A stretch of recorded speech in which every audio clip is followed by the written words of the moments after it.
చెప్పాలంటే ఈ టైం ఏం రావణమ్మక్క బాగున్నావా? చాలా రోజులు కనపడ్డావు. ప్రభరాత్రి భోజనాలు కనపడతా ఉన్నారు ఇల్లు. అందుకే ఇది పెద్ద పండగలాగా ఉండిద్ది. ఈరోజు నెలకు ఒకసారి అందరు కనపడతారు. ఆనందంగా ఉండిద్ది, చాలా ఆనందంగా ఉండిద్ది. Praise the lord. నిజమేనా? మీరు కూడా సహవాసంలోకి వచ్చినందుకు ఆనందంగా లేదా? ఉందా లేదా? ఒకవేళ సాతానుడు మీ కాళ్ళు చేతులు కట్టేసి ఇంటికాడ కూర్చోబెడితే ఆ బాధలు మీకు వేరుగా ఉంటాయి కదా. చాలామంది రాలేదు, వాళ్ళని కూర్చోబెట్టింది అక్కడ.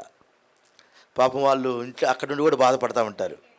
వామ్మో ఈరోజు ప్రభురాత్రి భోజనమే నేను వెళ్ళలేకపోయానే కదా. బాధపడతారా? రిపుక కృప కలుగునుగాక. అంటే ఆ పిల్లల యొక్క ఆనందం రాగలిగి ఉండి కూడా రాలేకపోతే ఆ బాధ వేరు. ఏదన్నా ఆటంకం జరిగితే బాధలు వేరు, వస్తే ఆనందాలు వేరు. ఇవన్నీ కూడా పరిశుద్ధుల సహవాసములో వర్ణించలేనివి. అవి బాధలైనా ఆనందాలైనా. కాబట్టి అందరం కలుసుకుంటే ఆనందం చాలా గొప్పగా ఉంటుంది. ప్రభు మిమ్మల్ని దీవించును గాక, కృప కలుగును గాక. మనమందరము ఈ స్థలాల్లో అంటే ఈరోజు కూడుకున్నామంటే అద్భుతమైన కృప. Praise the lord. హల్లెలూయా. నిజంగా మీరు ప్రభుని ఆరాధన చేయడానికి ఎక్కడికి వచ్చారు, ప్రభువుకి ఇష్టలుగా ఉండడానికి ఎక్కడికి వచ్చారు. అవును కదా? ఏం పేరు ఇక్కడ ఉన్నావా?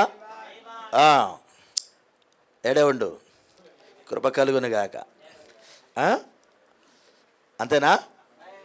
Praise the lord. హల్లెలూయా. పెద్దగా చెప్పాలి హల్లెలూయా.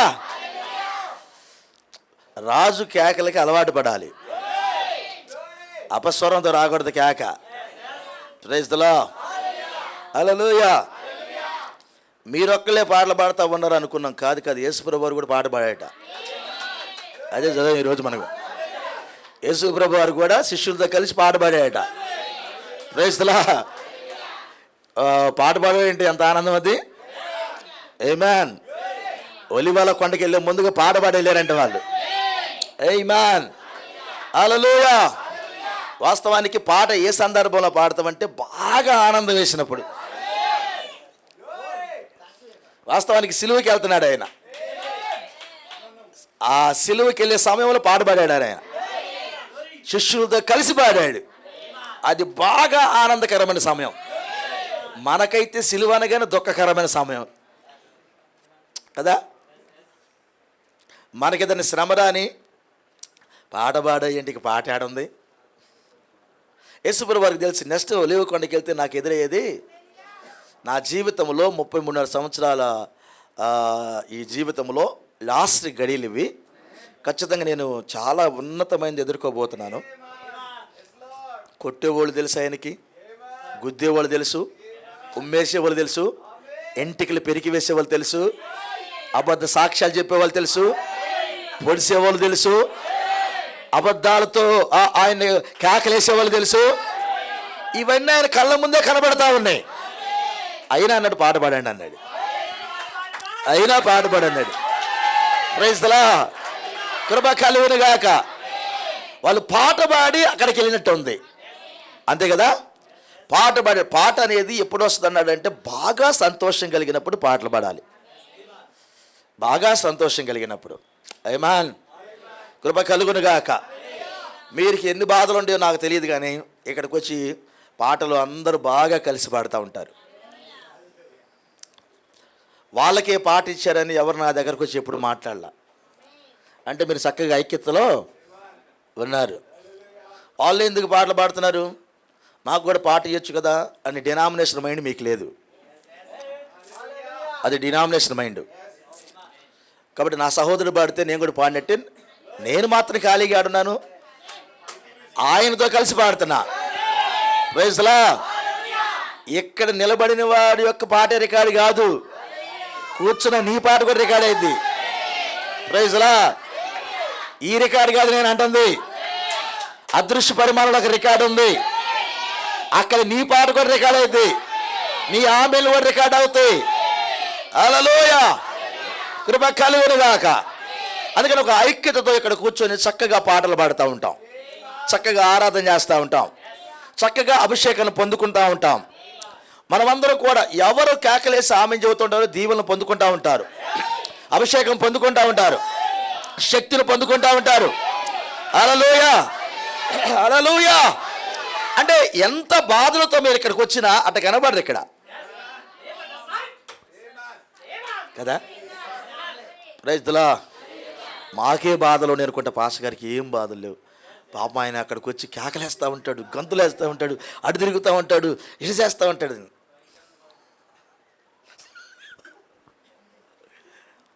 మాకే బాధలు ఉండేవో మా పాస్టర్ గారిని అడగాలి అప్పుడప్పుడు. మీరు పాస్టర్ గారు ఈ టైంలో ఎలాంటి సిచ్యువేషన్తో వచ్చి అక్కడ నిలబడ్డాడో మా పాస్టర్ గారిని అడగండి ఎప్పుడన్నా,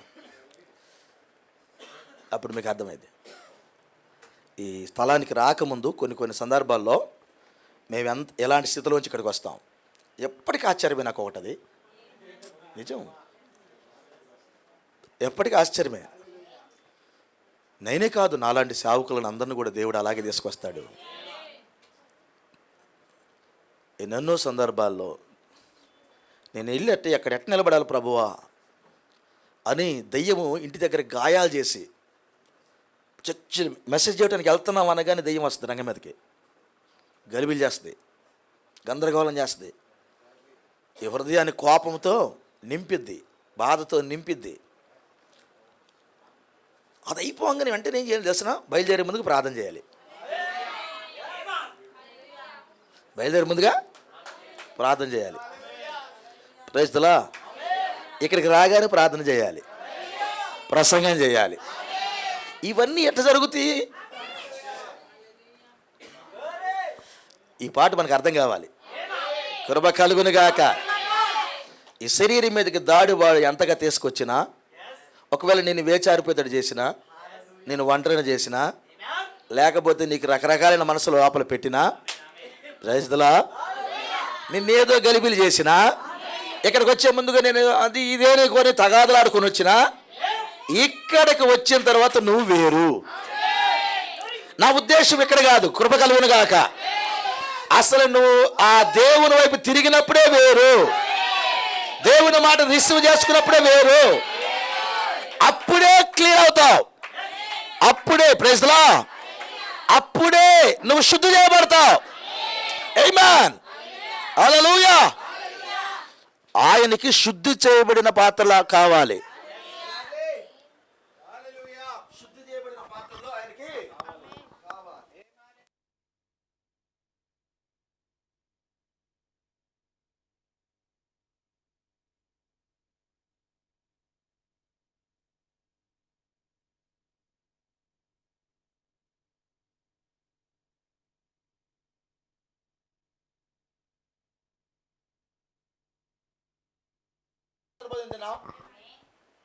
మళ్ళా ప్రభురాత్రి భోజనానికి మనము వచ్చాం. ఇది కృప, అవునా? Praise the lord. ఇది కృప. ఈ కృపతో ఈ స్థలానికి వచ్చాం. ఆమేన్. మరొక మాట చెప్పొచ్చు, నేను ఇలా చెప్పొచ్చు మీకు. ఎలాంటే ఈ నెలంతా నేర్చుకున్నారు చక్కగా వాక్యాన్ని, ఈ నెలంతా నేర్చుకున్నారు, ఈ నెలలో మరి పోరాడారు, ఈ నెలలో అనేక విషయాలు మరి శరీర సంబంధంగా పోరాడి వచ్చారు ఇక్కడికి. అవన్నీ మీకు వ్యక్తిగతంగా మీకు తెలుసు. ఆ పోరాడి ఈరోజు ఇక్కడికి వచ్చారంటే దాని అర్థం ఏంటంటే, ప్రైజ్ ది లార్డ్, హల్లెలూయా, అంటే పోయిన నెల కంటే, నిన్నటి దినం కంటే ఏదో నేర్చుకోవటానికి ఇక్కడికి నిన్ను లాగింది, ఏదో నేర్చుకోవడానికి ఇక్కడికి లాగింది. ఈ భాగము చాలా ఉత్తమమైంది. Praise the lord. ఏదో నేర్చుకోవటానికి లాగిందన్నామే, ఆ నేర్చుకోవాలి అనే ఆలోచన పెట్టాడే, అది ఉత్తమమైన భాగం. Praise the lord. ఎందుకంటే మనకు తెలుసు శత్రువు ఎప్పుడు కూడా, ప్రవక్త ఒక మాట అంటాడు, దుప్పి నీటి వాగుల కొరకు ఆశపడిద్ది అన్నాడు. ప్రాఫెట్ ఇలా అంటాడు, మేము పశ్చిమ దేశాల్లో మేము ఉన్నాం. వాస్తవానికి గ్రంథం రాసిన వారు తూర్పు దేశంలో ఉన్నవారు, గ్రంథాలు రాసిన తూర్పు దేశంలో ఉన్నవారు. వాళ్ళకి ఆ దుప్పుల గురించి బాగా తెలుసు. ఆ అడవి ప్రాంతాలు బాగా దుప్పులను వేటాడిన వాళ్ళు కాబట్టి దుప్పుల గురించి బాగా తెలుసు. కాబట్టి వాళ్ళు గ్రంథాలు రాసేటప్పుడు లేదా పాటలు రాసేటప్పుడు ఆ దుప్పి గురించిన అనుభవాలు బాగా ఉన్నాయి కాబట్టి వాళ్ళు ఆ అనుభవాలతో కీర్తనలు రాశారు. అద్భుతం అంటాడు ప్రవక్త. అని అంటూ దుప్పి శత్రువైన తనను తినే శత్రువు, మామూలు శత్రువు కదా, అది తనను తినే శత్రువు వెంటబడి గాయాలు చేసేటప్పుడు, మాంసము రాలేటప్పుడు, రక్తము కారిపోయేటప్పుడు అది నీటి వాగుల కొరకు ఎదురు చూసిద్ది అన్నాడు. గాయాలు అయ్యేటప్పుడు, మాంసము రాలిపోయి రక్తము కారిపోతున్నప్పుడు దానికి ఒక జ్ఞానేంద్రియం ఇవ్వబడింది. తన నొసటన అంటే తన కళ్ళ నుంచి పైకి తేలి చూస్తే తనకు ఒక జ్ఞాన ఇంద్రియం ఇవ్వబడింది. ఆ సమయంలో ఏ దిక్కున నీళ్లు ఉన్నాయో అది చూడగలదన్నాడు. ఏ దిక్కున ఉండే నీళ్లు దానికి మాత్రమే అర్థమవుతాయి అన్నాడు. ఆ సమయంలో ఆ దిక్కు వైపు పరుగులెట్టిద్ది అన్నాడు ఆయన. హల్లెలూయా. ఎందుకంటే కొంత సమయంలో నా ప్రాణం పోతుంది, ఎందుకంటే ఈ గాయాల ద్వారా రక్తం వెళ్ళిపోతుంది, నేను చచ్చిపోవడానికి ఖాయమే, ఇక్కడెక్కడైనా పడిపోతే ఈ మృగానికి నేను ఆహారమే. ఒకవేళ నేను బ్రతకాలనుకుంటే ఆ నీటి దగ్గరికి నేను వెళ్ళాలి. నీరు కానీ నాకు దొరికినా నేను బ్రతుకుతా. నాలుగుతో ఆ నీళ్లు తాగితే చాలు, రక్తము కారటం ఆగిపోద్ది, పోయిన బలం మరలా వస్తుంది. కృప కలుగునుగాక. అందుకని నీటి వాగుల కొరకు అది ఎదురు చూసిద్ది అన్నాడు. చాలా ఆ దుప్పిలు సేవ వెళ్ళిపోతాయి. కృప కలుగునుగాక. వీటికంటూ కూడా బాగా పరిగెత్తగలవు. ఆమేన్. ప్రవక్తలు అన్నాడు, ఆ మాట మాట్లాడుతూ ప్రవక్త ఏమంటాడంటే, క్రైస్తవ జీవితంలో ఒక వ్యక్తి సహవాసానికి వచ్చే ముందు అనేక గాయాలు తగిలి రక్తము కారుతూ మాంసము ముద్దలన్నీ రాలుతూ అతడు అంతఃపురములోనికి వస్తాడు, సహవాసానికి వస్తాడు. Praise the lord. ఏమి ఆశించి అంతఃపురానికి వస్తాడు? ఆమేన్. తను చచ్చిపోతున్న స్థితిలో బ్రతకడానికి వస్తాడు. ఈ సహవాసం ఏమిటంటే బ్రతికించేది సహవాసం.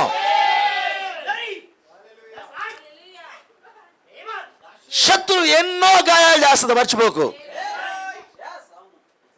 కనబడినప్పుడే ఆ దుప్పి వెంటబడిద్ది అది, కానీ నీ వెంట అలా పడదు, ప్రతిరోజు పడిద్ది.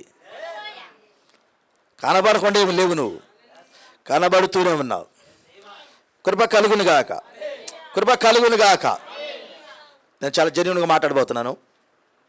చాలా కొంచెం మనసులో తాకబోతున్నా, కొంచెం గాయాలు కూడా చేయబోతున్నా. ఎందుకో నాకు ఈ ఆలోచన వచ్చింది.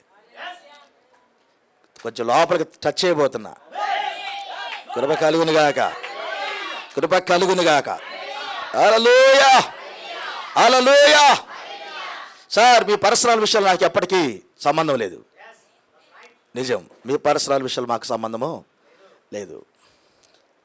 మా పర్సనల్ విషయాలు కూడా మీకు సంబంధాలు లేవు. పర్సనల్ అనేది వ్యక్తిగతం.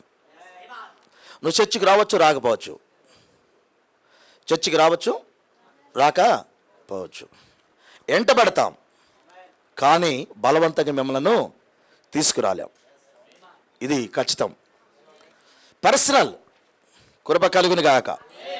హల్లెలూయా. అయితే సహవాసంకి వచ్చినప్పుడు వినాలిక. సహవాసంకి వచ్చినప్పుడు, అయ్యా ఇది అంతఃపురం. ఎలాంటి రోగైనా, ఎలాంటి నరహంతకుడైనా, ఎలాంటి వ్యభిచారైనా, ఎలాంటి దొంగ అయినా, ఎలాంటి మనసుతో ఉన్నా, ఎలాంటి గరివిలాత్మతో ఉన్నా, ఈ అంతఃపురములో వారికి వారి యొక్క చికిత్సలు చేయబడతవి. మీకు ఏదున్నా, ఎలాంటిది వచ్చినా, మీ రోగమును, ఆత్మ సంబంధమైన రోగమును ఎరిగినవాడు ఆయన కాబట్టి చక్కగా ఆయన మీకు ఆ యొక్క వైద్యం చేసి మిమ్మలను చక్కబరిచి ఆరోగ్యమందులు చేసి పంపుతాడు. Praise the lord. ఒకవేళ అంతఃపురంలోకి వచ్చేటప్పుడు నీకు ఇలాంటి మనసు ఉండాలి, నేను అంతఃపురానికి వెళితే బ్రతుకుతాను, సరిచేయబడతాను, నేర్చుకోగలుగుతాను. Praise the lord. నేను ఇంత బలహీనురాలుగా నేను అక్కడికి వెళితే, అక్కడికి వెళితే బలవంతుడిగా బయటకు వస్తా. నాకు బయట ప్రాణభయం ఉంది, అంతఃపురంలోకి వెళితే బ్రతుకుతా. Praise the lord. అలాంటి మనసు కలిగిన వాడు అంతఃపురంలోనికి వస్తాడు. హల్లెలూయా, హల్లెలూయా. కృప కలుగును గాక. మీకు ఒక సంగతి తెలిసిన, అంతఃపురంలోనికి రాగానే జరిగే విషయం ఏంటి తెలిసిన? అసలు నీ పర్సనల్గా నీ జీవితం ఎట్లుందో ఆ అంతఃపురంలో ఉన్న యాజకులు నిన్ను కౌన్సిలింగ్ ఇస్తారు. చెప్పు, ఇప్పుడు ఏం చేశావు, చెప్పు, నువ్వేం చేశావు, ఎందుకు ఇది జరిగింది, ఎందుకు ఇట్టుంది, ఏం చేసావు చెప్పు.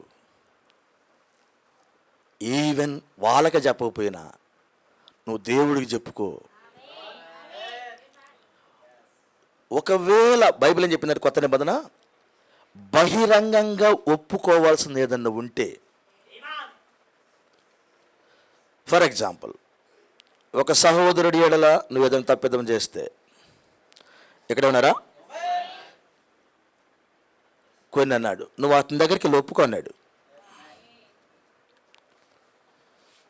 అతను తెలిసి సమాధానపడు అన్నాడు. అన్నాడా? ఆరాధన చెయ్యక ముందెళ్ళి సమాధానపడు అన్నాడు. అతనెవరు నాకు తెలీదు, అది నీకే తెలుసు. అతనెవరు నీకు తెలీదు, అది నాకే తెలుసు. వ్యక్తిగతం. అప్పుడు ఆరాధన చేసే సమయంలో ఏదైనా ఇబ్బంది కలిగితే చక్కగా వెళ్ళి, నీకు ఆ పరిశుద్ధాత్ముడు నిన్ను ప్రేరేపిస్తూ ఉన్నప్పుడు వెళ్ళి సమాధానపడరా అన్నాడు. ఒక భాగం.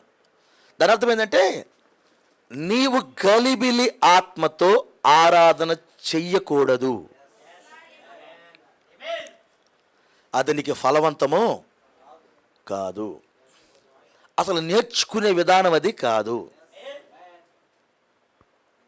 నువ్వు ఇక్కడికి వచ్చి కూడా ఉపయోగం లేదు. ప్రభరాత్రి భోజనానికి వచ్చి కూడా నీకు ఉపయోగమో లేదు. సహోదరుడి ఎడల ఏదైనా ఉంటే నువ్వు ఒప్పుకో అని అన్నాడు దేవుడు. ఒకవేళ దేవుని ఎడల నువ్వేమైనా చేస్తే,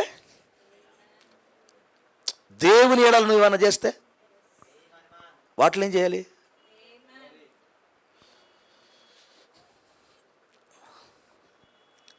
ఇప్పుడు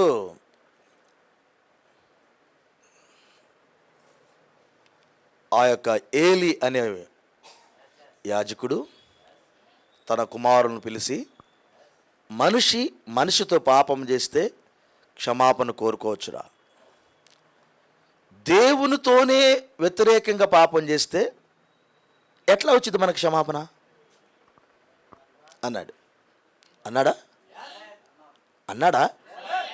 అంటే మనిషితో పాపం చేస్తే క్షమాపణ కోరుకోవచ్చు. సిస్టర్, నేను ఇలా అన్నా, నన్ను క్షమించు.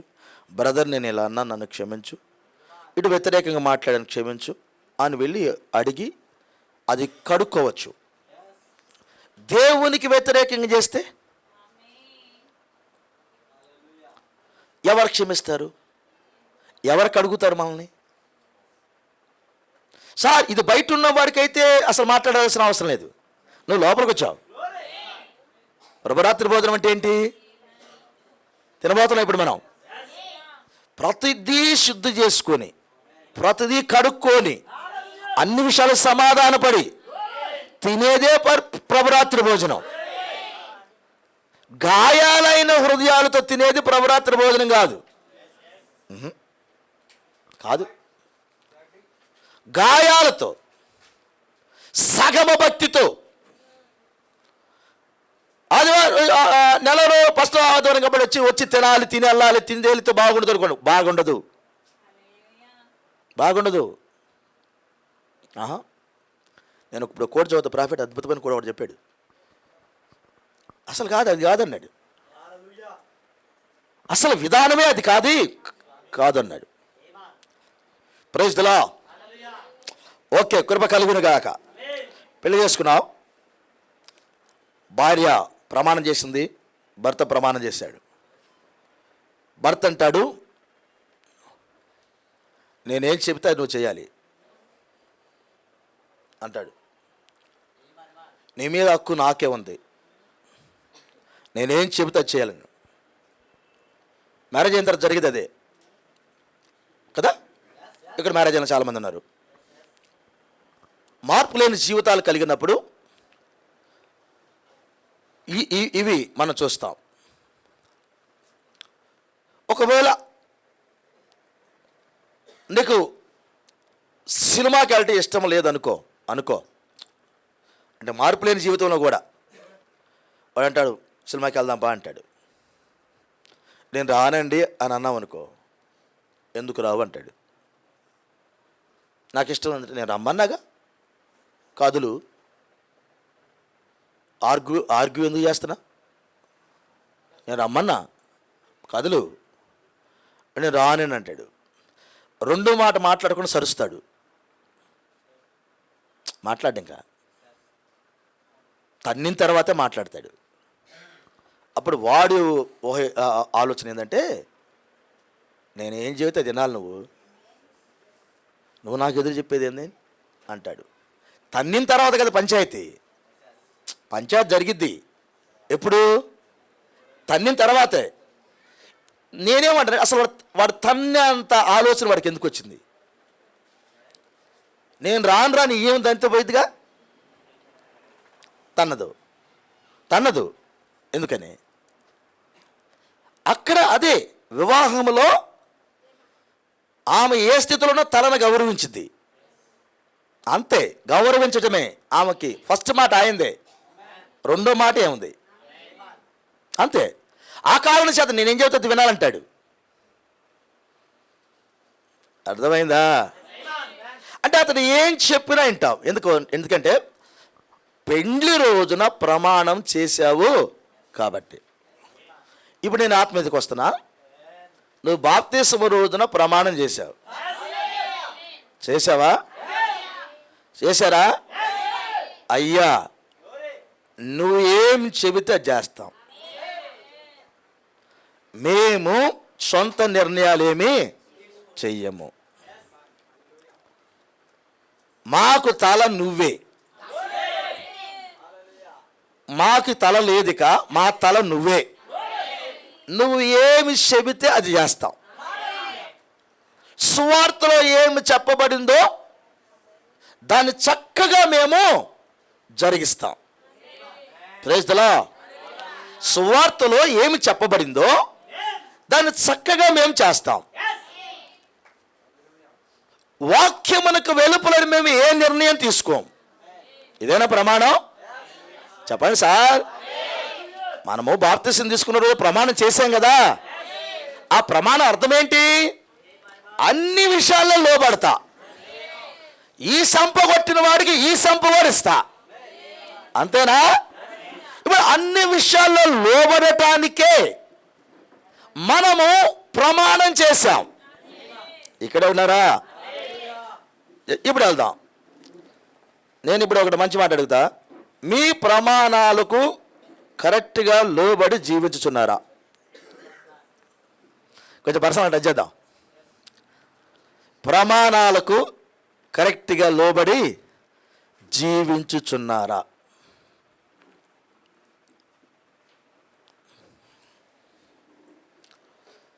ఈ ప్రభురాత్రి భోజనం తీసుకునే ముందుగా పర్సనల్గా మీ జీవితాలను పరీక్షించుకోవాలని వాక్యం చెప్పింది. 1 కొరింథీ 11 అధ్యాయంలో చాలా క్లారిటీగా ఈ శరీరాన్ని తినే ముందుగా, ఈ రక్తమును త్రాగే ముందుగా మిమ్మల్ని మీరు విమర్శించుకోండి, పరీక్షించుకోండి, ఆ తదుపరే దీన్ని తినండి అన్నాడు. దాని అర్థం ఏంటి? నువ్వు ఎలా ఉన్నావు? వాక్యముతో చక్కగా ప్రతి వాక్య క్రమమును జరిగిస్తున్నావా?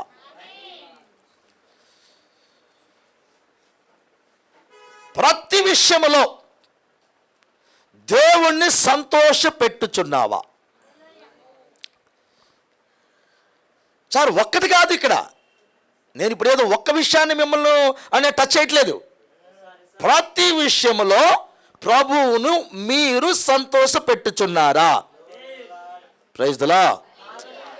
నువ్వు ఖచ్చితంగా పర్సనల్ చెకప్కి రావాల్సింది. ఇప్పుడు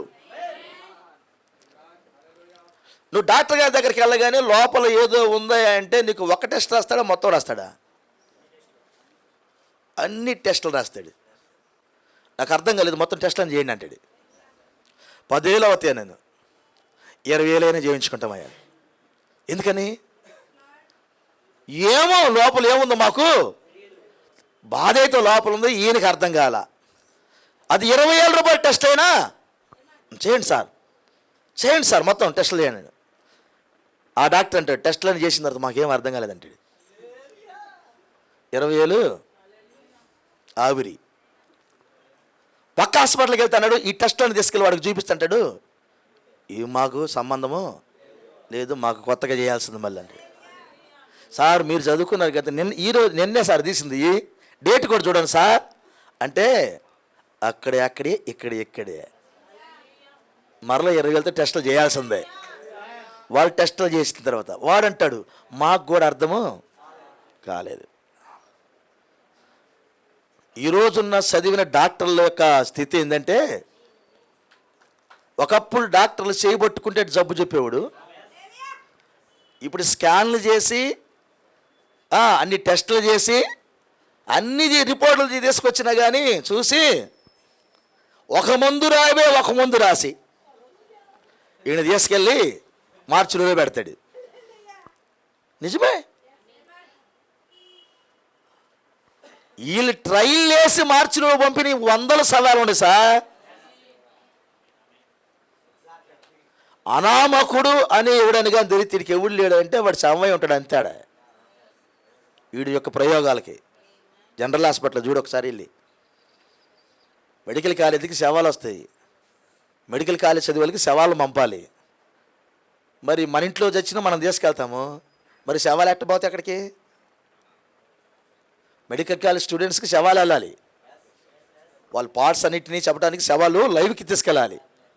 అప్పుడు మన ఇంట్లో చచ్చిపోతే మన శవాన్ని మన ఇంటికి తీసుకెళ్తాం, మరి వాళ్ళు అక్కడ శవాలు ఎట్ట వెళ్తాయి? అనామకులు వచ్చిన మొత్తాన్ని అక్కడ పంపిస్తారు వాళ్ళు. ఇదంతా పెద్ద మాఫియా. నేను మాఫియా గురించి మాట్లాడట్లేదు సార్. ఇక్కడికి వచ్చి కూడా ప్రభురాత్రి భోజనం తీసుకుంటా కూడా సార్ నేను ఎందుకు ఈ భారమైన హృదయంతో నింపబడుతున్నానంటే, నాకేం అర్థమవుతుందంటే టైం లేదు. నాకు అర్థమవుతుంది ఇది. అస్సలు మీరు నటించొద్దు, అస్సలు నటించొద్దు, జెన్యూన్గా ఉండండి, చాలా యథార్థంగా ఉండండి, చాలా యథార్థంగా ఉండండి.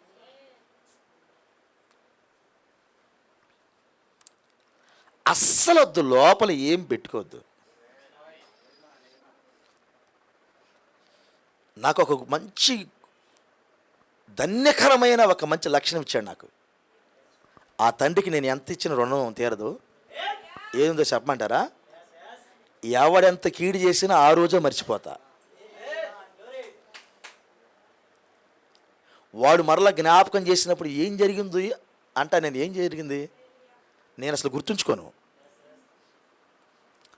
నాకు ఎవరన్నా అర్థం కాకపోతే నీడు అర్థం కావట్లేదయ్యా, అర్థం కావట్లేదే అని చూడగానే భయం పట్టుకుంటుంది నాకు. నిజం అది. నాకు అర్థమైంది ప్రతిదీ చెబుతా. మీ అందరికీ తెలుసు, నాకు అర్థమైంది ప్రతిదీ చెబుతా, మీకు దాచుకోను. ఎవడన్నా కన్నింగే వారందా మాట్లాడుతుంటే వాడు చూడగానే గుండెలు లబ్డబ్ అంటే వీడు ఏంటంటే మాట్లాడుతున్నాడు. నిజం. ఎదుటివాడిని ఇబ్బంది పెట్టాలన్న ఎన్నడూ ఆలోచన చేయలా. అసలు బ్లడ్లో అది లేదు. నేను అందుకే దేవునికి స్తుతి చెబుతా, ప్రభువా నాకు అన్ని మరిసిపోయే కృప ఇచ్చావు, దేవునికి స్తోత్రం. మీకు కూడా ఉండేం అలాంటి అనుభవాలు, నాకేం తెలియదు, నాకేం చెప్తున్నా. అసలు ఇప్పుడు అది నీకు కావాలి. పక్కోడు ఏం చేస్తున్నా వద్దు, అసలు నీకు పెట్టు, వాడిని చదవకు, పక్కా అవని చదవకు, అది నీ డ్యూటీ కాదు, అవని చదవకు. అసలు యథార్థంగా ఉండు. చేయగలిగితే మేలు చెయ్యి, ఇంక వదిలేసేయి. కీడేకి అసలు చేయొద్దు. ఇది కీడు చేసే టైం కాదు, దాన్ని పంచాయతీలు చేసుకునే టైం కూడా కాదు. ఏలు పెట్టి ఏలు ఎరగొట్టుకోకు. ఎందుకు నీకు బాధ? ఏలు పెట్టేది ఎందుకు? ఏలు ఎరగొట్టుకునే అవసరం నీకెందుకు? వదిలేసేయి, వదిలేసేయి. వ్యక్తిగతంగా చక్కగా ఉండండి. ఓకే, ఇప్పుడు దేవుడితో ప్రమాణం చేశారు మీరు. ఆ ప్రమాణాలకు తగ్గట్టుగా మీరు జీవించటానికి ఈ రోజు నుంచే చక్కని ప్లాన్ కలిగి ఉండండి. ఏం చేస్తున్నాం, ఏం చేయట్లేదు. దేవుడితో ప్రమాణం చేశాం మనము. దేవుడు చెప్పిన ఏం చేస్తున్నాం, ఏం చేయట్లేదు. వాక్యంలో చెప్పిన చేస్తున్నామా లేదా?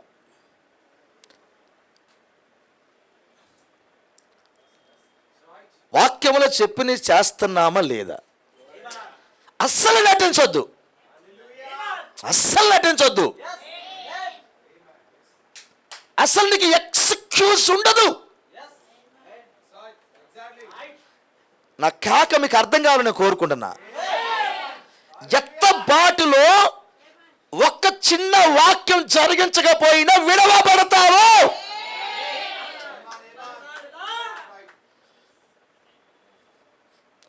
నీకు ఎత్తబాటు కావాలి, నేను వెళ్ళాలి పరలోక రాజ్యానికి కంటే ఇప్పుడు నువ్వు జీవించాల్సింది ఏంటంటే చిన్న విషయాన్ని కూడా నువ్వు భూతార్థంలో వాక్యం చూడాలి. ఇప్పుడు చిన్న విషయాన్ని కూడా కృప నువ్వు చచ్చిందాకంటే పడుద్ది, కానీ నిన్ను పాపిగా పరలోక రాజ్యానికి తీసుకెళ్తావు. చచ్చిందాకా ఆ సమాధి దాకంటే పడుద్ది, కానీ నిన్ను పాపిగా తీసుకెళ్ళదు.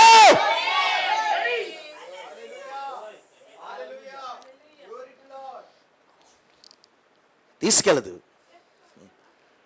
నువ్వు అసలు కళ కూడా కనకాకు.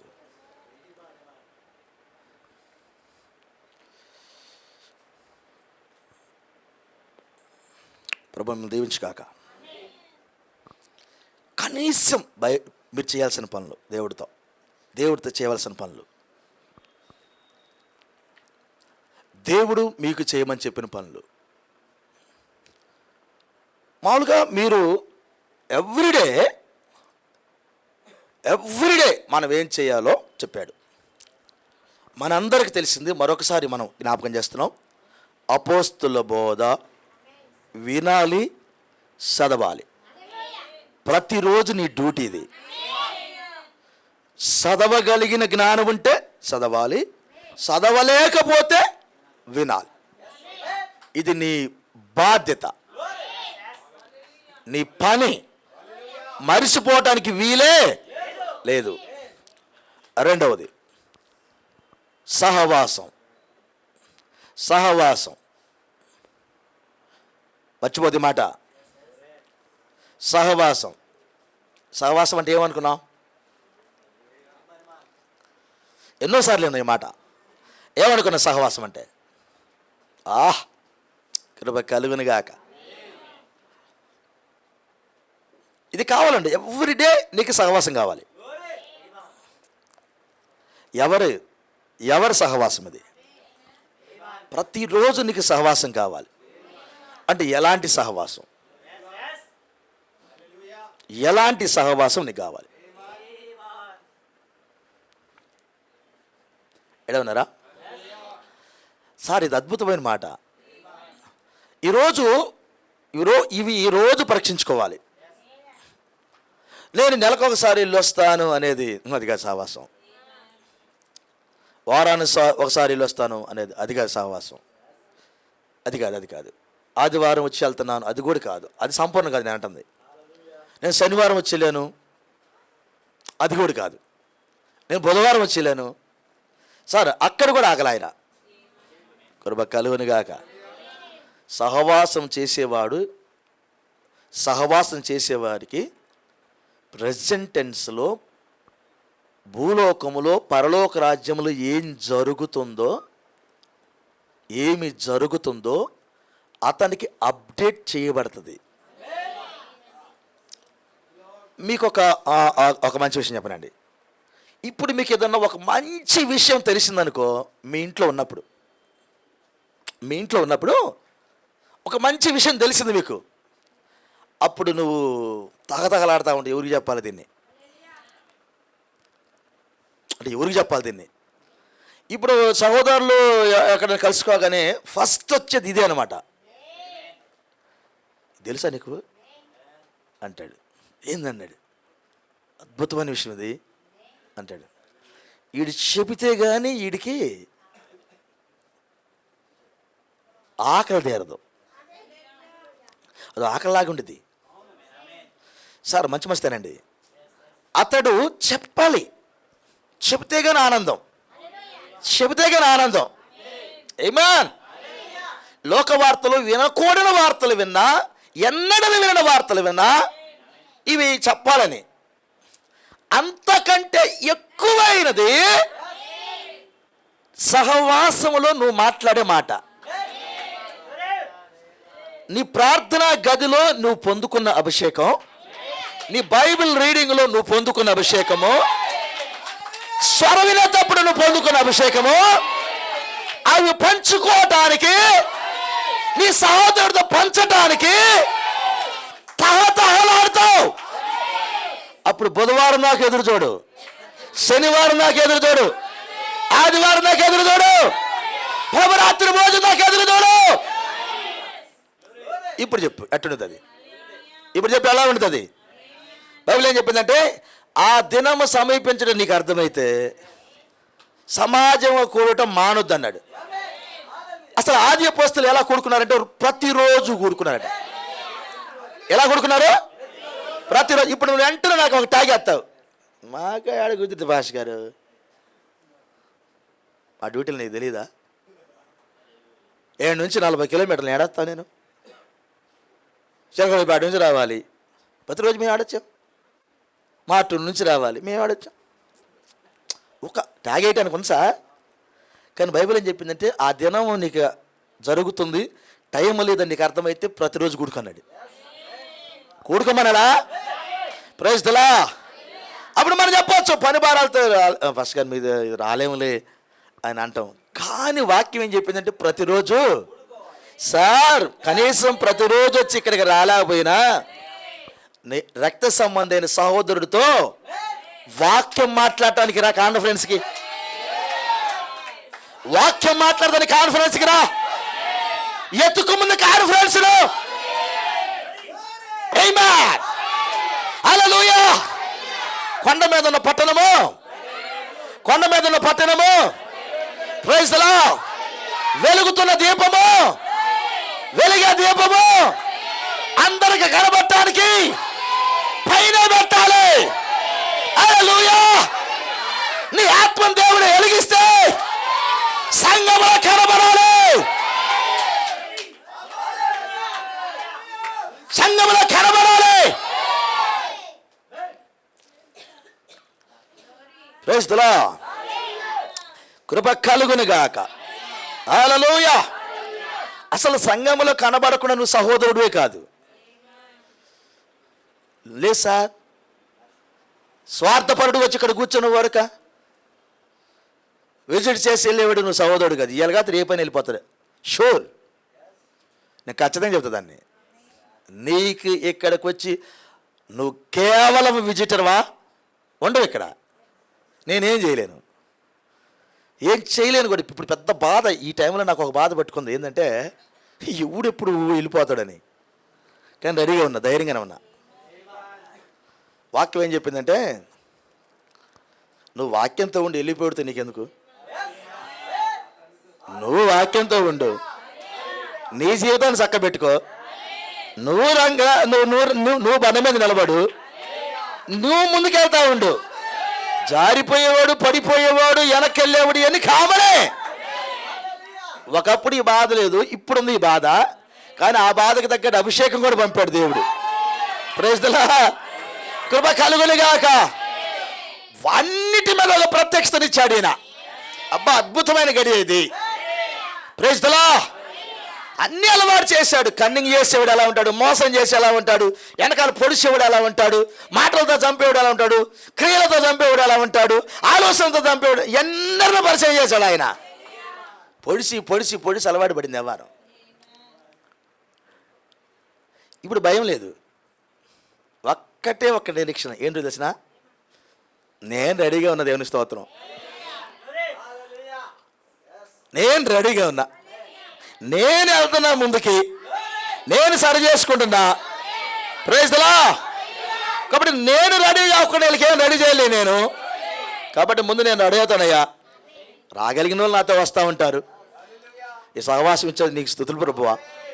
అది సహవాసములో దొరికే ఆనందం ఇంత అంత కాదు. నీకు కలిగిన ప్రతి ప్రత్యక్షతను నువ్వు పంచుకున్నప్పుడు అది లోపల ఇమిడిపోద్ది. దానికే సహవాసాన్ని ఎత్తుక్కోవాలి నువ్వు. Praise the lord. అది సహవాసం అంటే. నువ్వు కాపర్తో కానీ లేకపోతే నీకు మంచి సహోదరుడితో కానీ ఫోన్ చేసినప్పుడు చొల్లు చెప్పకుండా, ఎవడన్నా కాని మాట అయితే వెంటనే కట్ చేయండి.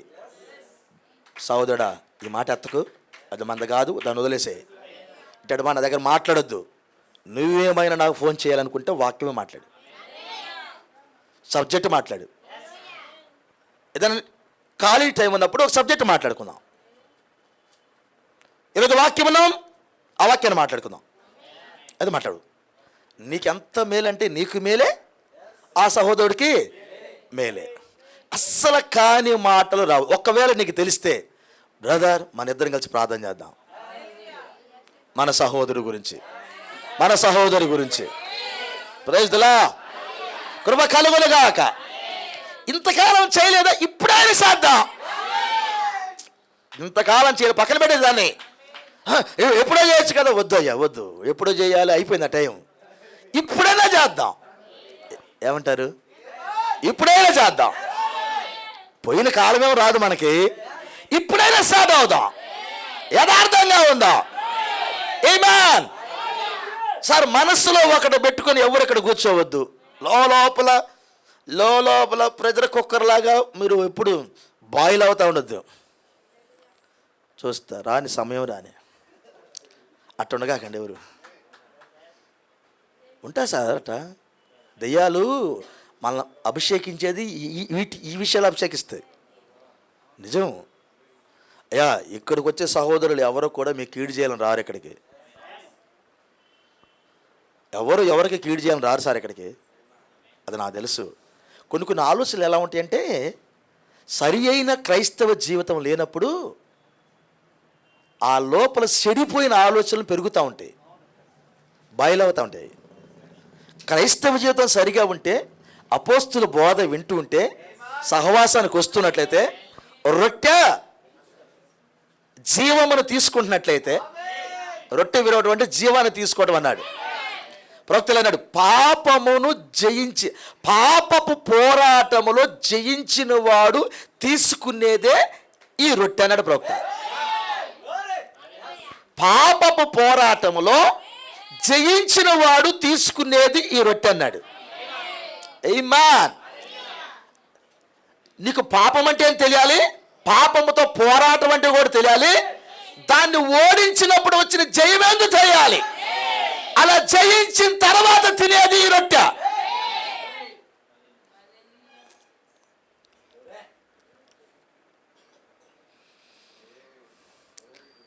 అప్పుడు అన్నాడు, నువ్వు ప్రభు రాత్రి భోజనం తినేటప్పుడు జీవమును తినేళ్తున్నావు అన్నాడు. జీవమును తీసుకెళ్తున్నావు ఇంటికి అన్నాడు. ప్రాఫిట్ చెప్పి ఆ మాట అన్నాడు, జీవమును తీసుకెళ్తున్నావు నువ్వు. కృప కలుగునుగాక. ఆ తర్వాత ప్రార్థన. ఆ తర్వాత ఏంటి? ప్రార్థన. మనందరికీ తెలుసు, నేను ఎన్నోసార్లు చెప్పాను, ప్రార్థన అనేది నీ ఆత్మ సంబంధమైన శరీరానికి బహు ఆకలిని పుట్టించేదే ప్రార్థన. దేవుణ్ణి చూడాలని కోరికలు పుట్టించేదే ప్రార్థన. నా సహోదరులను చూడాలని ఆకలి పుట్టించేదే ప్రార్థన. మరలా నేను చర్చికి వెళ్ళాలని ఆకలి పుట్టించేదే ప్రార్థన. పరలోకం నుండి దైవాశీర్వాదాలు భూమి మీదకి తెచ్చేదే ప్రార్థన. సంకుచితమైన హృదయాలు విశాలపరిచేదే ప్రార్థన. ఎప్పుడైతే నువ్వు ప్రార్థన అభిషేకాన్ని కలిగి ఉంటావో వెంటనే మరలా పోస్తూ బోధన దగ్గర తెచ్చింది. ఇది ఒక జీవపు చక్రం, అది తిరుగుతూ ఉండేది, తిరుగుతూ ఉండేది. ఆ జీవపు చక్రం నువ్వే తిరుగుతూ ఉంటావు. ఏదో ఒక సమయంలో అదృశ్యమైపోతావు. అట్లా ఆయన పిల్లగానే అదృశ్యమవుతావు. ఈ డ్యూటీని మీరు వ్యక్తిగతంగా చక్కగా చేస్తున్నారా లేదా అని చూసుకోవాలి. ఒకవేళ ఇప్పుడు నువ్వు వర్తమానం వింటా ఉన్నావు అనుకో, ఇప్పుడు వాక్యం ఏం చెప్పింది అంటే నువ్వేం చేయాలి, ఏం చేయకూడదు అనేది బైబిల్ చెప్పింది. ఇది చేయాలి, ఇది చేయకూడదు అనేది బైబిల్. నువ్వు చదివినప్పుడు, బోధ విన్నప్పుడు, పాస్టర్ గారి దగ్గర బుధవారము, శనివారం, ఆదివారాలు బోధ విన్నప్పుడు నువ్వు ఏం చేయాలి, ఏమీ చేయకూడదు. ఈ శరీరంతో ఏం చేయాలి, ఏమి చేయకూడదు. ఏమి మాట్లాడాలి, ఏం మాట్లాడకూడదు. ఏమి చూడాలి, ఏమి చూడకూడదు.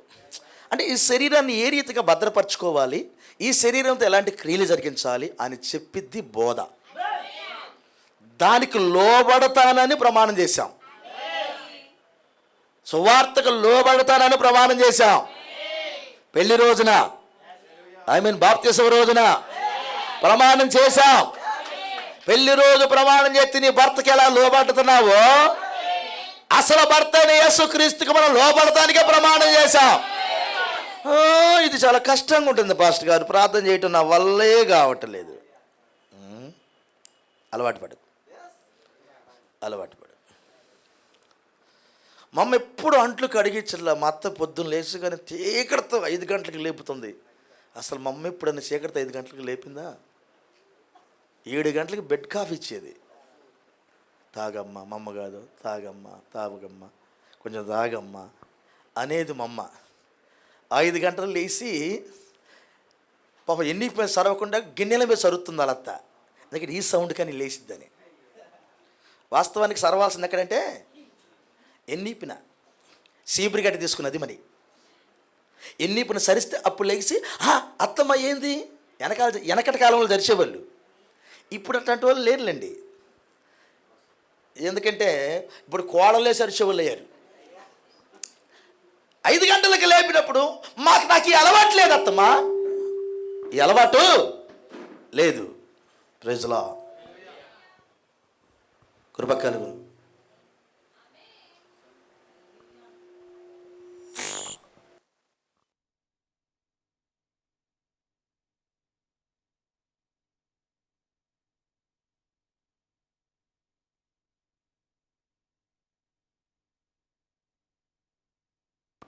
ప్రజల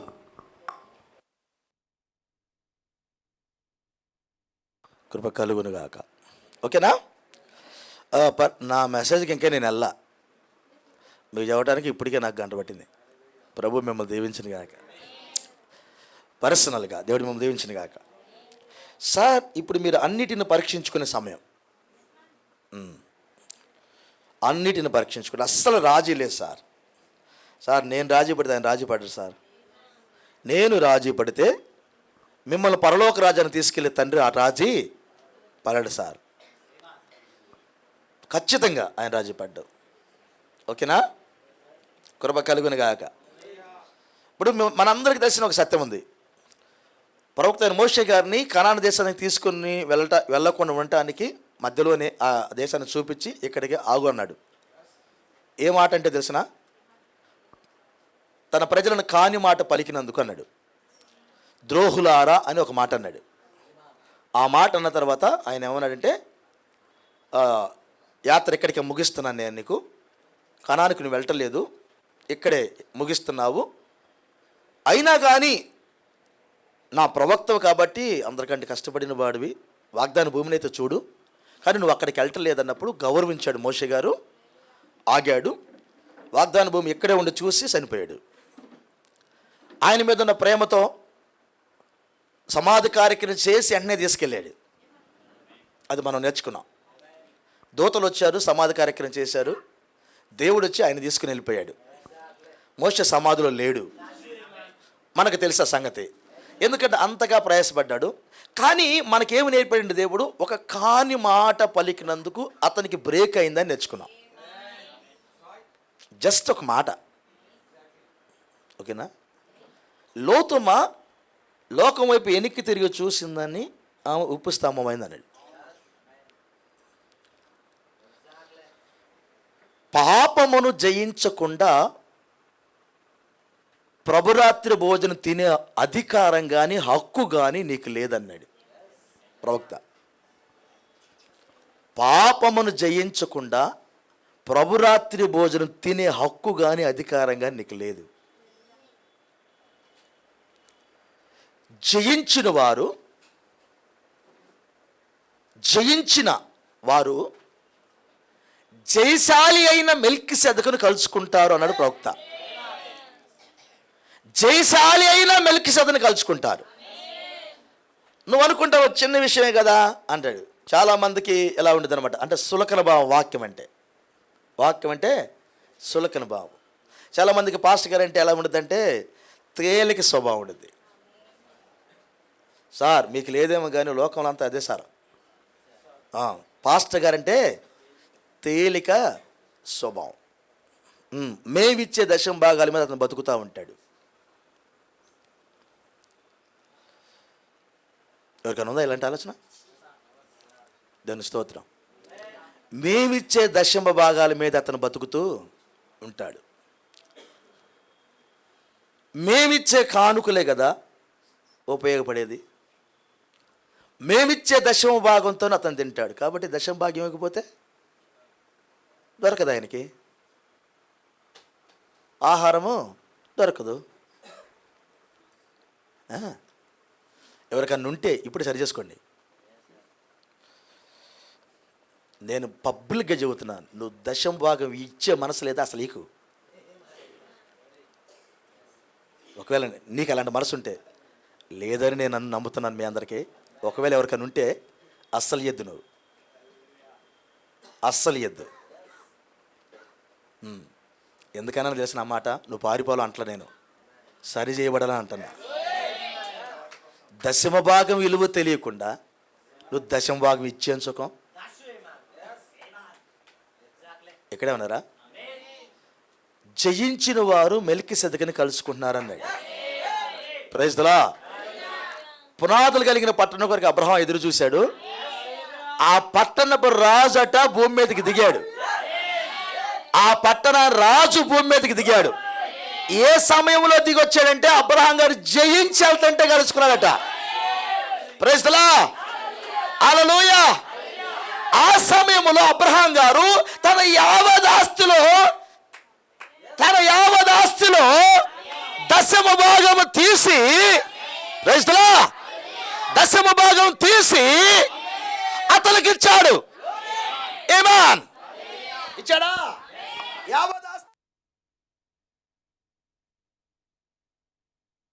అప్పుడు ఏమన్నాడు తెలిసిన? తన మనవడైన, ప్రైజ్ ది లార్డ్, లేవి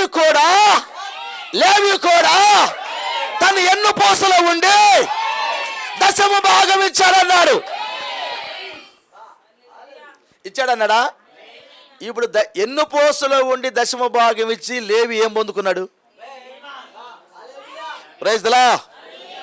ఇంకొక మాట అందాం. ఎన్నుపోసలో ఉన్న 12 మంది తన మనవళ్ళైన గోత్రకర్తలు ఆశీర్వాదాలు పొందుకున్నారు.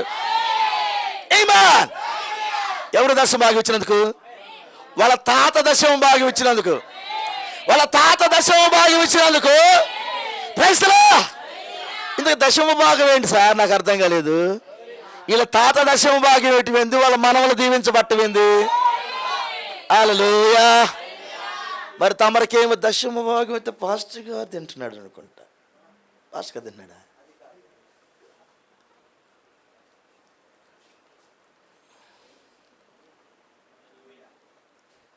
నువ్వు అక్కడ వెనుకున్న దశమ భాగం ఇస్తుంది, నీకంటే శ్రేష్టంగా ఇస్తా ఉంటా నేను. నువ్వన్నా ఆలోచన చేసి ఇస్తా ఉంటావేమో, ఆలోచన చేసి ఇస్తావేమో నువ్వు. నేను ఎమర్జెన్సీగా దాని గురించి ఆలోచన చేసి అక్కడ పడేస్తాం. నా బాక్స్ చూపిస్తా, ఎవరికన్నా కాళ్ళు చూస్తే నా బాక్స్ చూపిస్తా. ఇది ప్రభువుది అని తీసి పక్కన పెడతా. ఇది ప్రభువుది. అది రావాలి గుర్తొచ్చినప్పుడు, డబ్బులు వచ్చినప్పుడు, బాగా ఇబ్బందిగా ఉండి, ఆయనకి తెలుసులే, ఆయనకి తెలుసు కాబట్టి దశమ భాగం విను. నువ్వే విశ్వాసవి? విశ్వాసం అది కాదు. పరీక్ష జరిగిద్ది నీకు, ఏమి లేకుండా చేస్తాడు, మాడుస్తాడు ఒక రోజున. అప్పుడు నేమంటాం, వామ్మో దశమ భాగం 70 ఉంది, దశమ భాగం 70 ఉంది, మొత్తం దేవుడికి తెలియదు మొత్తం. వాడు అమ్మాయి శుభ్రంగా వాడు విశ్వాసం కాదు. నేను ఎన్నడా బాక్స్కి వెళ్ళి ఇప్పుడు చూడలా. నాకు కష్టాలు వచ్చిన రోజు కూడా ఆ బాక్స్కి వెళ్ళి చూడలా. దాన్ని జోలేబాం. ఇక్కడే ఉన్నారా? నీకు, నీ బిడ్డలకు, నీ భార్యకి, అందరికీ మొట్టమొదటిసారిగా నువ్వు నేర్పుకోవాల్సిన క్రమం ఏంటంటే దశమ భాగము తీయటము. పాస్టర్ గారు, నా బిడ్డ పని చేస్తున్నాడు. పాస్టర్ గారు, నా బిడ్డ పని చేస్తుంది, వాళ్ళు ఇంకా మారు మనసు పొందలేదు కదా, దశమ భాగం తీయాలంటవా? నా బెస్ట్ సలహా. ఆ మనవాళ్ళు మారు మనసు పొందుతారో లేదో ఆయనకేం తెలుసు? ఆ మనవాళ్ళ కోసం ఇప్పుడు తీసిన దశమ భాగం. మనవాళ్ళ మారు మనసు పొందుతారో లేదు ఈయనకేం తెలుసు? మనవాళ్ళ కోసం ఇప్పుడు తీసిండుగా. మరి పుట్టి ఉన్నాడు కాదు నీ ముందే, నీ కొడుకు, నీ కూతురు కూడా పుట్టి నీ ముందే ఉంది కదా. వారు పని చేసిన దాంట్లో దశమ భాగం నువ్వెందుకు నేర్పవా? నేనే బాప్తిసం తీసుకున్నప్పుడు నేను ఒక్కనే తెస్తాను. నువ్వే విశ్వాసవి? రెవల్యూషన్ ఏముంది నీకు?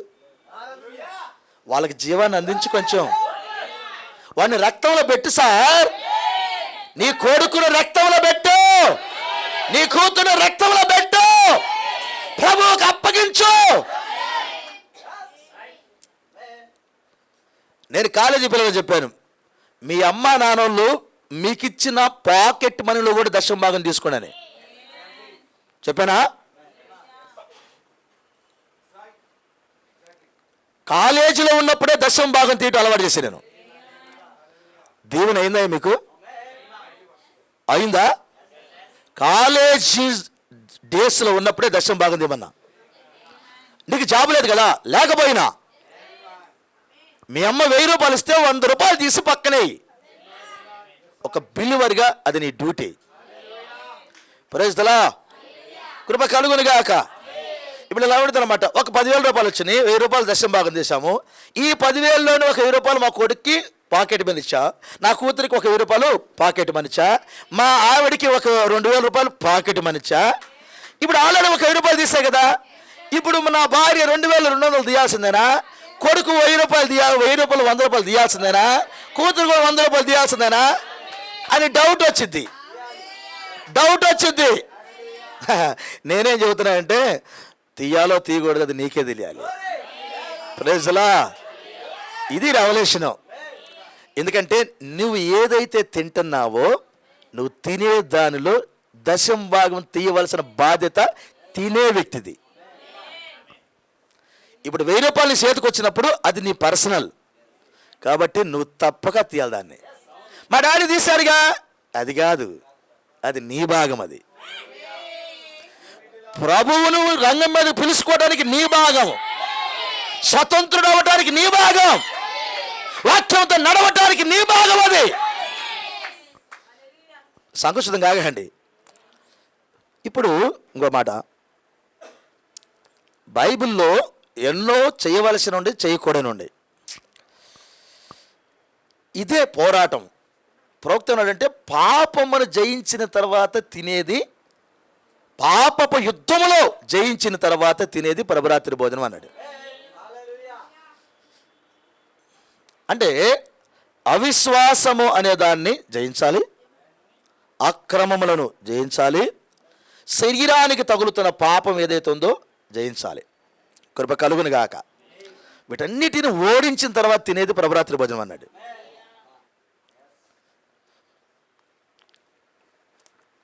ఈ అనుభవాలు ఏమీ లేకుండా నువ్వు ప్రభురాత్రి భోజనం ఎలా తింటావు? ఈ అనుభవాలు ఏమి లేవు, ప్రభురాత్రి భోజనం ఎలా తింటావు? తిన్న తర్వాత నీకు ఏమైనా ఉపయోగమైద్దా? ఒకవేళ తిన్నావు, పాస్టర్ గారు నేను వెళ్ళాను, నేనేం చేయకపోయినా పాస్టర్ గారు నాకు ఇచ్చాడు. ఇంకో మాట చెబుతున్నాను, బంగారము పెట్టుకునే ఆడవాళ్ళకు చెబుతున్నాను, మగవాళ్ళు ఇంట్లో మగవాళ్ళు కూడా చెబుతున్నాను. పరలోక రాజ్యం రావాలంటే నేను ఖచ్చితంగా చెబుతున్నా, బంగారం పెట్టుకునేవారు పరలోక రాజ్యానికి రావటం లేదు, సమస్య లేదు. ఒకవేళ నేను దయదలిసి మీ హృదయాలు గాయమవుతాయేమో, నీకు నిజంగా స్వరం వినబడితే ఒక్కసారి చెబితే పోరాడాలంతే. పదే పదే ఎందుకు చెప్పించుకుంటా? నీ భార్యకి చెప్పు, బంగారం మనం పెట్టుకోకూడదు. ఏమన్నారు? ఎవరనుకునేదేంది? నరకంలో పడ్డప్పుడు ఎవడన్నా వచ్చి నిన్న అనేవాడు తప్పిస్తాడా? నరకంలో ఏడుస్తుంటే ఎవడన్నా వచ్చి తప్పిస్తాడా? ఎందుకు నువ్వు వాడు మా వాళ్ళు ఏమని అనుకుంటారంటావు? వాడెవడు అనుకునేవాడు నీకు రూపాయి ఇస్తాడా?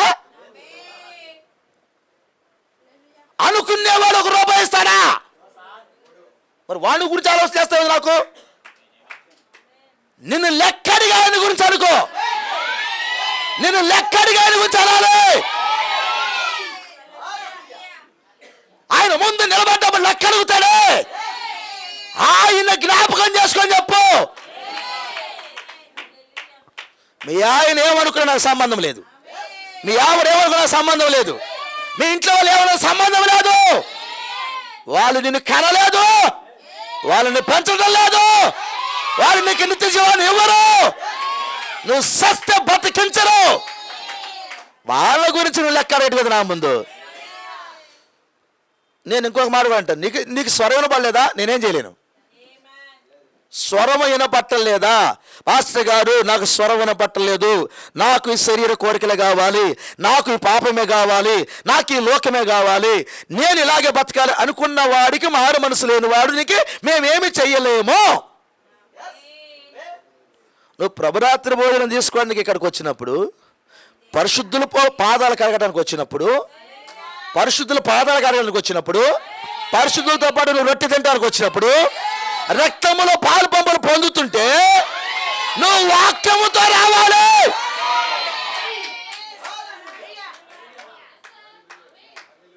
అంతేగాని పిశాసిగా వస్తే ఎట్లా? ఇప్పుడు ఆకాను వాడు చిన్న పాపం చేసినాడు, సంఘాన్ని అంతను చంపాడు. పులిసిన పిండి కొంచెం ముద్దంతా పులిసిపోద్ది. ఈరోజు మనకి కార్యాలు జరగబడని కారణం ఏంటి? మనకి కార్యాలు జరగబడని కారణం ఏంటి? పులిసిన పిండి. ఇక్కడేమో మా దగ్గరేమో బొమ్మల్లాగా మంచి పరిశుద్ధులా కనబడతారు, కనీసం మాటల్లో కూడా మార్పు లేకుండా ఉన్నారు కొంతమంది. మాటల్లో మార్పు లేదు, ఆలోచనలో మార్పు లేదు, జీవితాలు మార్పు లేవు, క్రమాలు లేవు, ప్రత్యక్షత లేదు, ఊరికే బొమ్మల్లా కనబడుతున్నారు మా ముందుకు వచ్చి. సార్, ఇది సంఘాన్ని హాని చేసే కార్యాలయాన్ని, సంఘం ముందుకు వెళ్లకుండా, సంఘం సంపూర్ణతలకు వెళ్లకుండా ఆగే కార్యాలయాన్ని. సంఘమా, అలాంటి స్థితిగతులు మనకు దూరం అగును గాక. హల్లెలూయా. సార్ ఇక్కడే ఉన్నారా? ఒక వాక్యం చదువుదాం మనం, ఓకేనా? కృప కలుగును గాక.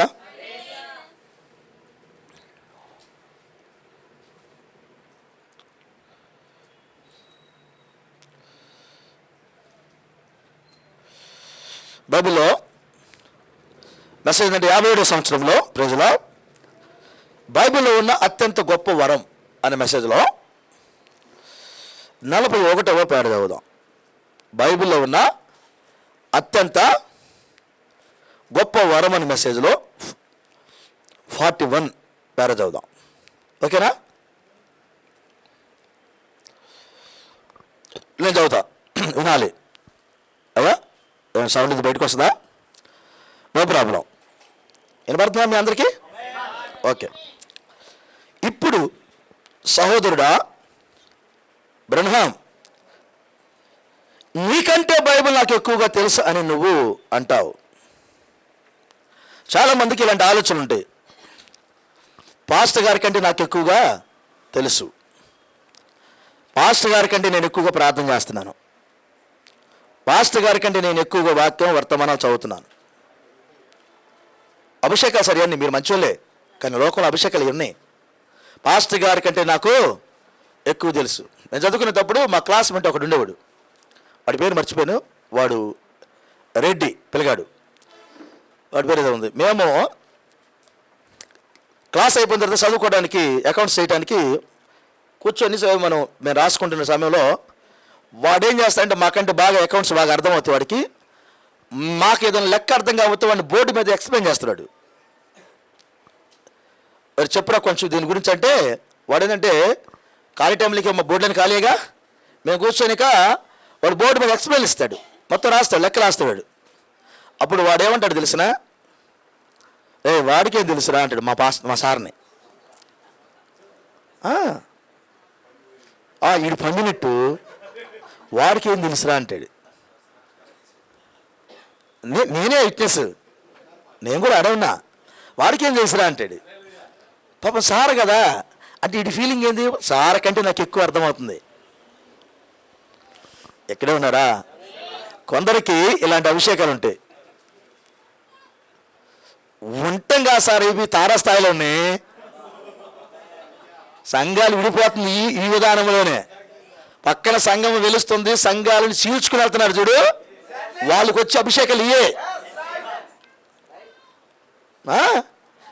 మార్గారి సంఘం నుంచి కొంతమంది వెళ్ళారు, ఏంది ఆయన సంఘం నుంచి కొంతమంది వెళ్ళారు, అబ్రహం గారి సంఘం నుంచి కొంతమంది వెళ్ళారు. అదేంటి, మాకు ఆయన కంటే ఎక్కువగా తెలుసు, మా పాస్టర్ గారి కంటే నాకు ఎక్కువగా తెలుసు, మా పాస్టర్ గారి కంటే నేను ఎక్కువగా ప్రార్థన చేస్తా, మా పాస్టర్ గారి కంటే వాక్యాన్ని నేను బాగా చూడగలుగుతా, ఆయన ఒక కోణం చెబితే నేను 10 కోణాలు చెబుతా. అభిషేకం ఇది, నిజమది. ప్రవక్త అంటున్నాడు, చదువుదాం. నీకంటే బైబిల్ నాకు ఎక్కువగా తెలుసు అని నువ్వు అంటావు. ప్రవక్త అన్నాడు ఈ మాట. Praise the lord.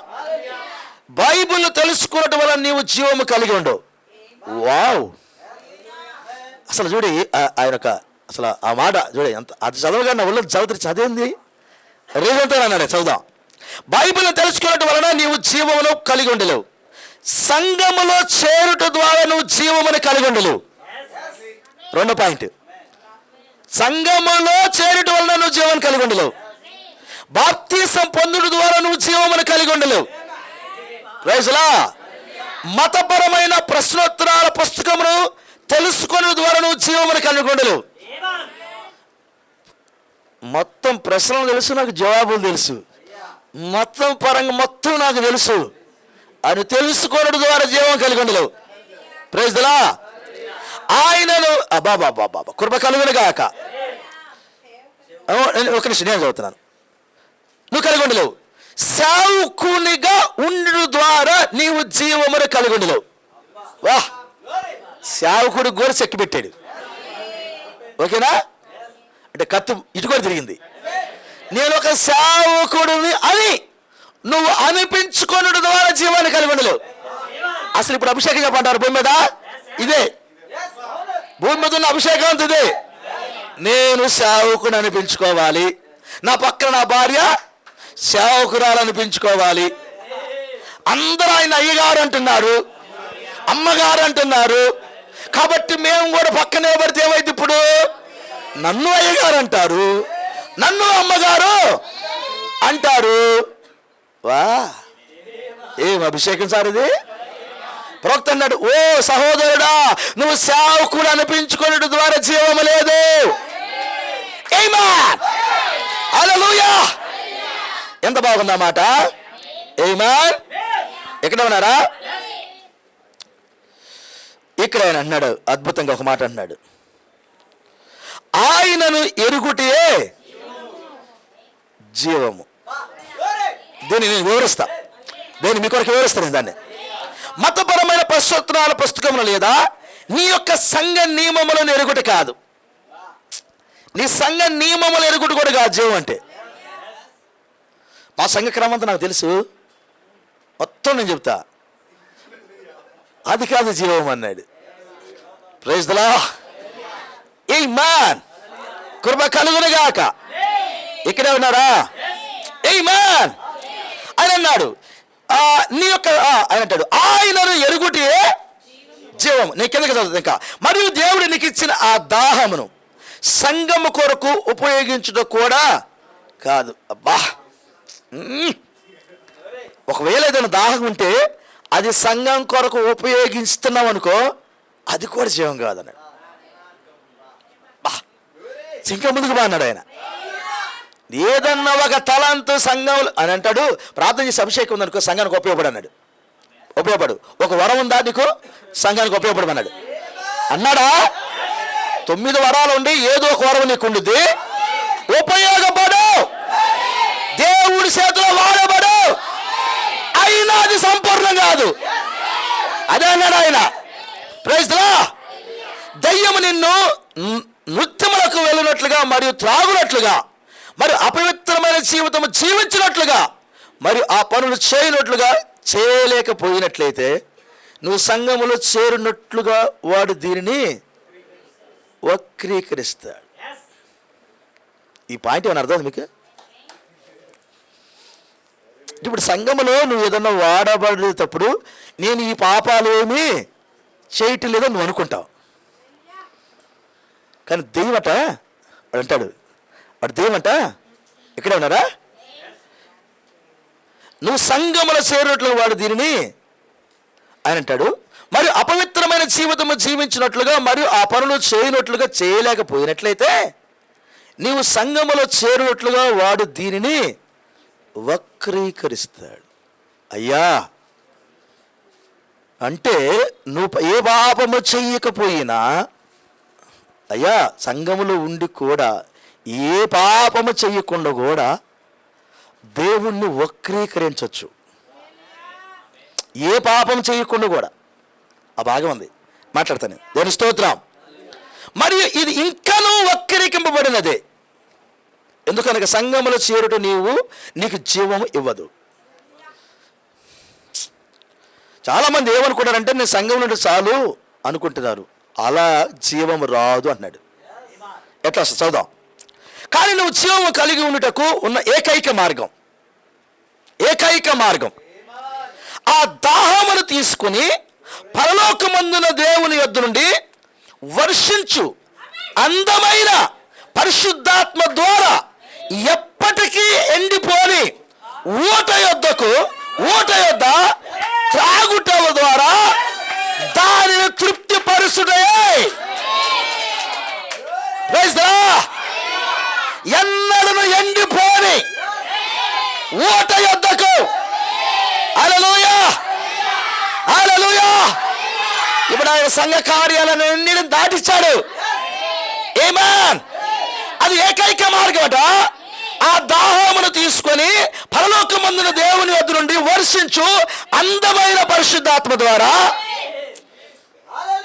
వర్షించడం అంటే ఎప్పటికప్పుడు నీ మీద కొమ్మరించబడే, అది వర్షించడం అంటే.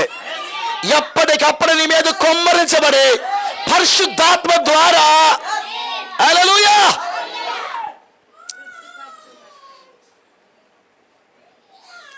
ఎండిపోని ఊట యొద్ద త్రాగుడు ద్వారా దానిని తృప్తిపరుచుటే.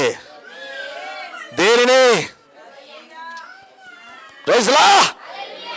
నీవు జీవమును కనుగొని మార్గము ఆయనను ఎరుగుటే.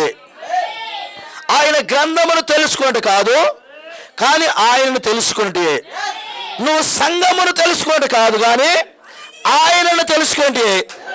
సంఘ కాపరిని తృప్తిపరచుటకు దాహము కలిగి ఉంటే కాదు, సంఘ కాపరిని తృప్తిపరిచేదానికి దాహం కలిగి ఉండడం కాదు.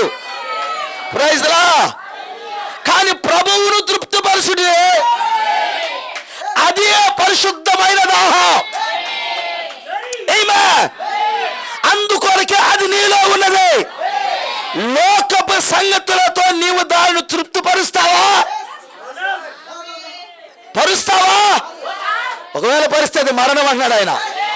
ఇది మరణము, ఇది వక్రీకరించబడినది.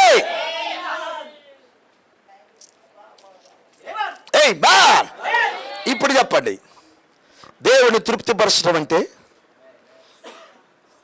ఇప్పుడు చెప్పాలి. దేవుడు మిమ్మల్ని దీవించిన గాక.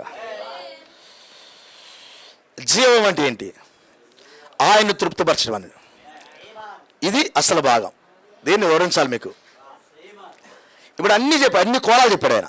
ఈవెన్ సంఘ కాపరిని కూడా బయటపెట్టాడు. సంఘమగు నీ పరిస్థితులు ప్రతిదీ టచ్ చేశాడు ఆయన. ఇప్పుడు పరలోకం నుంచి వర్షించే పరిశుద్ధాత్మ, మీకు ఒక సంగతి తెలిసిన, పరిశుద్ధాత్మ ఎవరికి వారికి వ్యక్తిగతంగా వర్షిస్తూ ఉండేది, వాళ్తా ఉండేది. ప్రైజ్లా. ఆ తాకిడితో ఇంట్లో నడుస్తూ ఉంటారు ఇల్లు. ఆమేన్ హల్లెలూయా అంటాడు. ఇప్పుడు మెసేజ్ వింటా ఉన్నాం అనుకో, ఈమెమో ఇంట్లో అంటులు తోముతూ ఉంటుంది, ఆయనేమో ఎక్కడ కూర్చుంటాడు, కూర్చొని ఆమేన్ ఆమేన్ అంటూ ఉంటాడు. ఏమన్నది? ఏమైందయ్యా నీకు అనేది. ఏమైందో నీకు అన్నాడు. ఓ ఏదో నన్ను తాకిందిలే అంటాడు. ప్రైజ్లా. అప్పుడు అంటులు కానీ కడిగాము ఏమనంటే, ఆయన ఇంటిలో కాబట్టి ఆయన దాకింది, అంటులు అయిపోతుంది, నన్ను కూడా దాకాలి ప్రతి. అందుకని ఏమని ఇంటికి వెళ్ళాలి, అప్పుడు తాకిద్ది. కృప కలుగును గాక. దేవుడు మమ్మల్ని దీవించును గాక. ఆయనను ఎరుగుటివే, ఆయన్ని తృప్తిపరచడమే జీవం అన్నాడు. అసలు ఆ మాటకి అర్థం ఏంటంటే, ఆయన నువ్వు ఏకము అవ్వాలి. ఆయన నువ్వు ఏకము కావాలి. నీ శరీరంలో ప్రతి అవయము తృప్తిపరచబడాలి అంటే ఆయన నువ్వు ఏకము కావాలి. అప్పుడు ఏ అవయవాన్ని టచ్ చేయాలన్న దేయానికి భయము పట్టుకునేది. అది ఆయన చెబుతుంది. నీ శరీరంలో ప్రతి భాగము జీవముగా మారాలి. ఆయన నీవు ఏకం కావాలి. ఈ మర్మము గొప్పది. ఈ మర్మము గొప్పది. అర్థమైంది మాట? అది ఆయన ఇన్ని చెప్పన్నాడు. కాదు కాదు, ఇది జీవం కాదు. నువ్వు సంఘంలో చేరటం జీవం కాదు. పాస్టర్ గారికి పరిచర్య చేసి అది చేశాను, నేను బాగా ప్రార్థన చేశాను, అది కూడా కొంచెం భాగమే కానీ సంపూర్ణము. నేను బైబిల్ బాగా చదివాను, అది కూడా సంపూర్ణం కాదు. వర్తమానాలను బాగా చదివాను పాస్టర్ గారు, దేవుని స్తోత్రం, అది కూడా సంపూర్ణం కాదు. అన్నిటిని టచ్ చేసి పక్కన పెట్టాడు ఆయన. ఆయన అన్నాడు, ఇది ఎలా ఉందంటే జ్ఞానం అంటే ఏందో చెప్పమంటే జ్ఞానం గురించి చెప్పాడు ఆ యొక్క యోబు గ్రంథంలో. అప్పుడు అంటే భూలోకము సజీవులైన వారు ఎవరికి జ్ఞానాన్ని గురించి తెలియదట. అప్పుడు మరణము పాతాళం వచ్చి చెప్పినవి, ఆ జ్ఞానం మాకు తెలుసు. సాక్ష్యం ఇచ్చింది ఎవరు?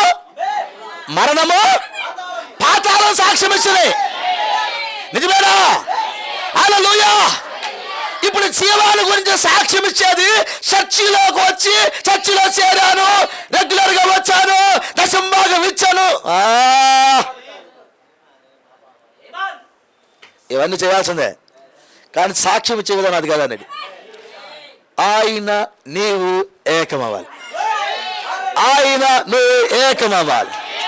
హల్లెలూయా. ఆయన నువ్వు తృప్తిపరచబడాలి. ఆయన నువ్వు తృప్తిపరచబడాలి. నీలో ఉన్న ప్రతి పాపం బయటికి పోవాలి.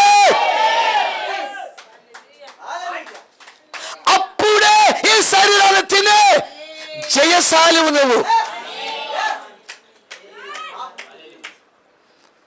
ఎక్కడా కూడా చిన్న పాపం కూడా ఉండొద్దంట. అదే ఆయన కోరిక.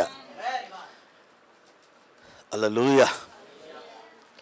ఒక నిజమైన భార్య, నిజమైన భర్త పక్క ఆవిడతో కానీ, పక్క పురుషుడితో కానీ, పక్క స్త్రీని కానీ కళ్ళెత్తి కూడా చూడరు. వాళ్ళు చూడరు. శుద్ధమైన మనసుతో మాట్లాడతారు వాళ్ళు. ఎదురైనా స్త్రీ మంచిగా మాట్లాడతారు, అంతే, వెళ్ళిపోతారు. అప్పుడు ఆ స్త్రీ అనుకున్నదంట, భార్య నా భర్తకు 10 మంది దగ్గర పెట్టినా కానీ నా భర్త నాకు నమ్మకస్తుడు, నా భర్త ఎట్లా పడితే అట్లా మాట్లాడడం అది నాకు తెలుసు. పురుషుడు కూడా అదే అనుకుంటాడు. వాళ్ళ మధ్యకు అవిశ్వాసపు ఆలోచన కూడా తావు ఉండకూడదు. ఇది వాస్తవానికి మనకు సాధ్యం కాదు. ఇది ప్రోక్త ఉంటాడు తెలుసు. దీనికి ఈ వాతావరణం నీ ఇంట్లో రావాలంటే మొదటిగా స్త్రీ పురుషుడు ఇద్దరిని మొదటిగా నీ భర్త అయిన యేసుతో ఏకం కాండి అన్నది. భర్త అయిన యేసుతో ఏకమైతే అప్పుడు స్త్రీ పురుషుల్లో అవిశ్వాసపు మాటలు కూడా తావు ఉండదండి. నీ భర్తకు అపనమ్మకంగా ఎప్పుడు ఉండలేవు. నువ్వు ఒకవేళ ఉన్నావా వేసిదారివి. పెళ్లి చేసుకున్న తర్వాత నీ భర్త ముందు నువ్వు దాస్తూ బతుకుతున్నావా వేసిదారివి. పరలోక రాజ్యం లేదు, నీకు లేదు పరలోకం. I don't care. నేను అస్సలు నేను లెక్క చేయను. నా భార్య ఎక్కడే ఉందో, నా భార్యకి నేను ఏం చేశాను మొత్తం చెప్పి ఎక్కడే ఉండవు అడుగున్నా. ఏ రోజు కూడా నా వ్యక్తిగత పోరాటాలు వేరు. నేనేం చేశానో నేను పెళ్ళి కాక మునుపు నాకు కలిగిన ప్రతి ఆలోచన నా భార్యకి నేను, ఆమె నాకు వివాహమైన వెంటనే చెప్పా, నా కండిషన్ ఇది, నా కండిషన్ ఇదని చెప్పుకున్నా. నేను ఆమె ఏమనుకుందో తెలియదు, నేనే చెప్పా మొత్తం. ఏం దాసరా నేను నా జీవితంలో చేస్తానని చెప్పి నేను ఓకే లోపల ఉంచుకోవాలి. ఎందుకంటే నేను యథార్థంగానే ఉండాలి. నేను యథార్థంగా నేను ప్రేమిస్తాను. ఇప్పుడు ముందుకు వచ్చిన తర్వాత జబ్బులు వేరు, బాధలు వేరు, అవన్నీ వేరుగా ఉంటాయి. కానీ హృదయం చాలా పవిత్రంగా ఉండాలి. రక్తం కిందకు వచ్చి కూడా నీ భర్తతో, రక్తం కిందకు వచ్చి కూడా నీ భార్యతో నువ్వు చేసిన పాపం ఒప్పుకోలేకుంటే నువ్వు దొంగవు కదా.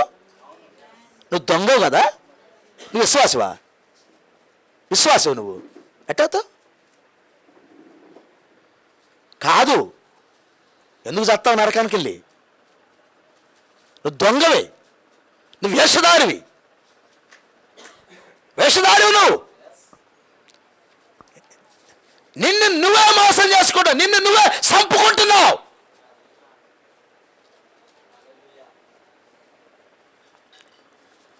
నిజమది. సాధన గ్రంథం ఏం రాబడిందో తెలుసునా? పాపము చేయటానికి ఆలోచన చేసేవాడు వాడికి వాడే చంపుకుంటున్నాడట. పక్కోని చంపట్లా, నువ్వు నీకు నీవే చంపుకుంటున్నావు అని రాయబడింది.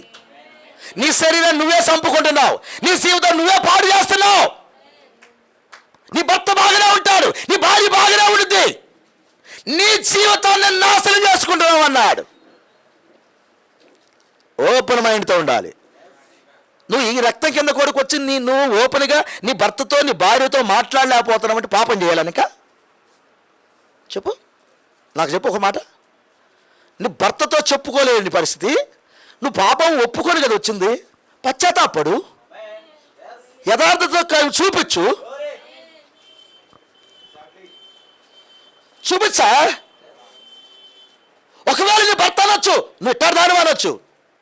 అఫ్కోర్స్ నువ్వు అంటే అన్నావు నన్ను, అయ్యా నన్ను అంటే అనొచ్చు, నువ్వు నీకు హక్కుంది, ఒకవేళ ఆలోచన రావచ్చు. కానీ ఒకప్పుడు నేను అలాంటి దాన్ని, ఇక నేను అలాంటి దాన్ని కాదు. నాకు నువ్వు కావాలి, నాకు వాక్యం కావాలి, నాకు పరలోక రాజ్యం కావాలి. కాబట్టి నేను నీకు నీ ముందు వేషధారిగా ఉండాలనుకోవట్లేదు. తెగిపోవాలి అక్కడ. అప్పుడు రంగం మీదకి వస్తాడు దేవుడు. ఒకవేళ నువ్వు విశ్వాసవేత్త, నీ భార్య నీ గురించి పాపాలు చెబితే భూతార్థంలో చూసుకుంటా పొద్దుగూకులు ఎడ చేసిందంట, ఎడ చేసిందంట, ఎడ చేసిందంట, సత్యవాడు అనుకో. నువ్వు విశ్వాసవేత్త అవుతుంది, పెద్ద పిశాసివేత్త. నువ్వు పెద్ద పిశాసివి. మగవాడితో మాట్లాడుతున్నాను.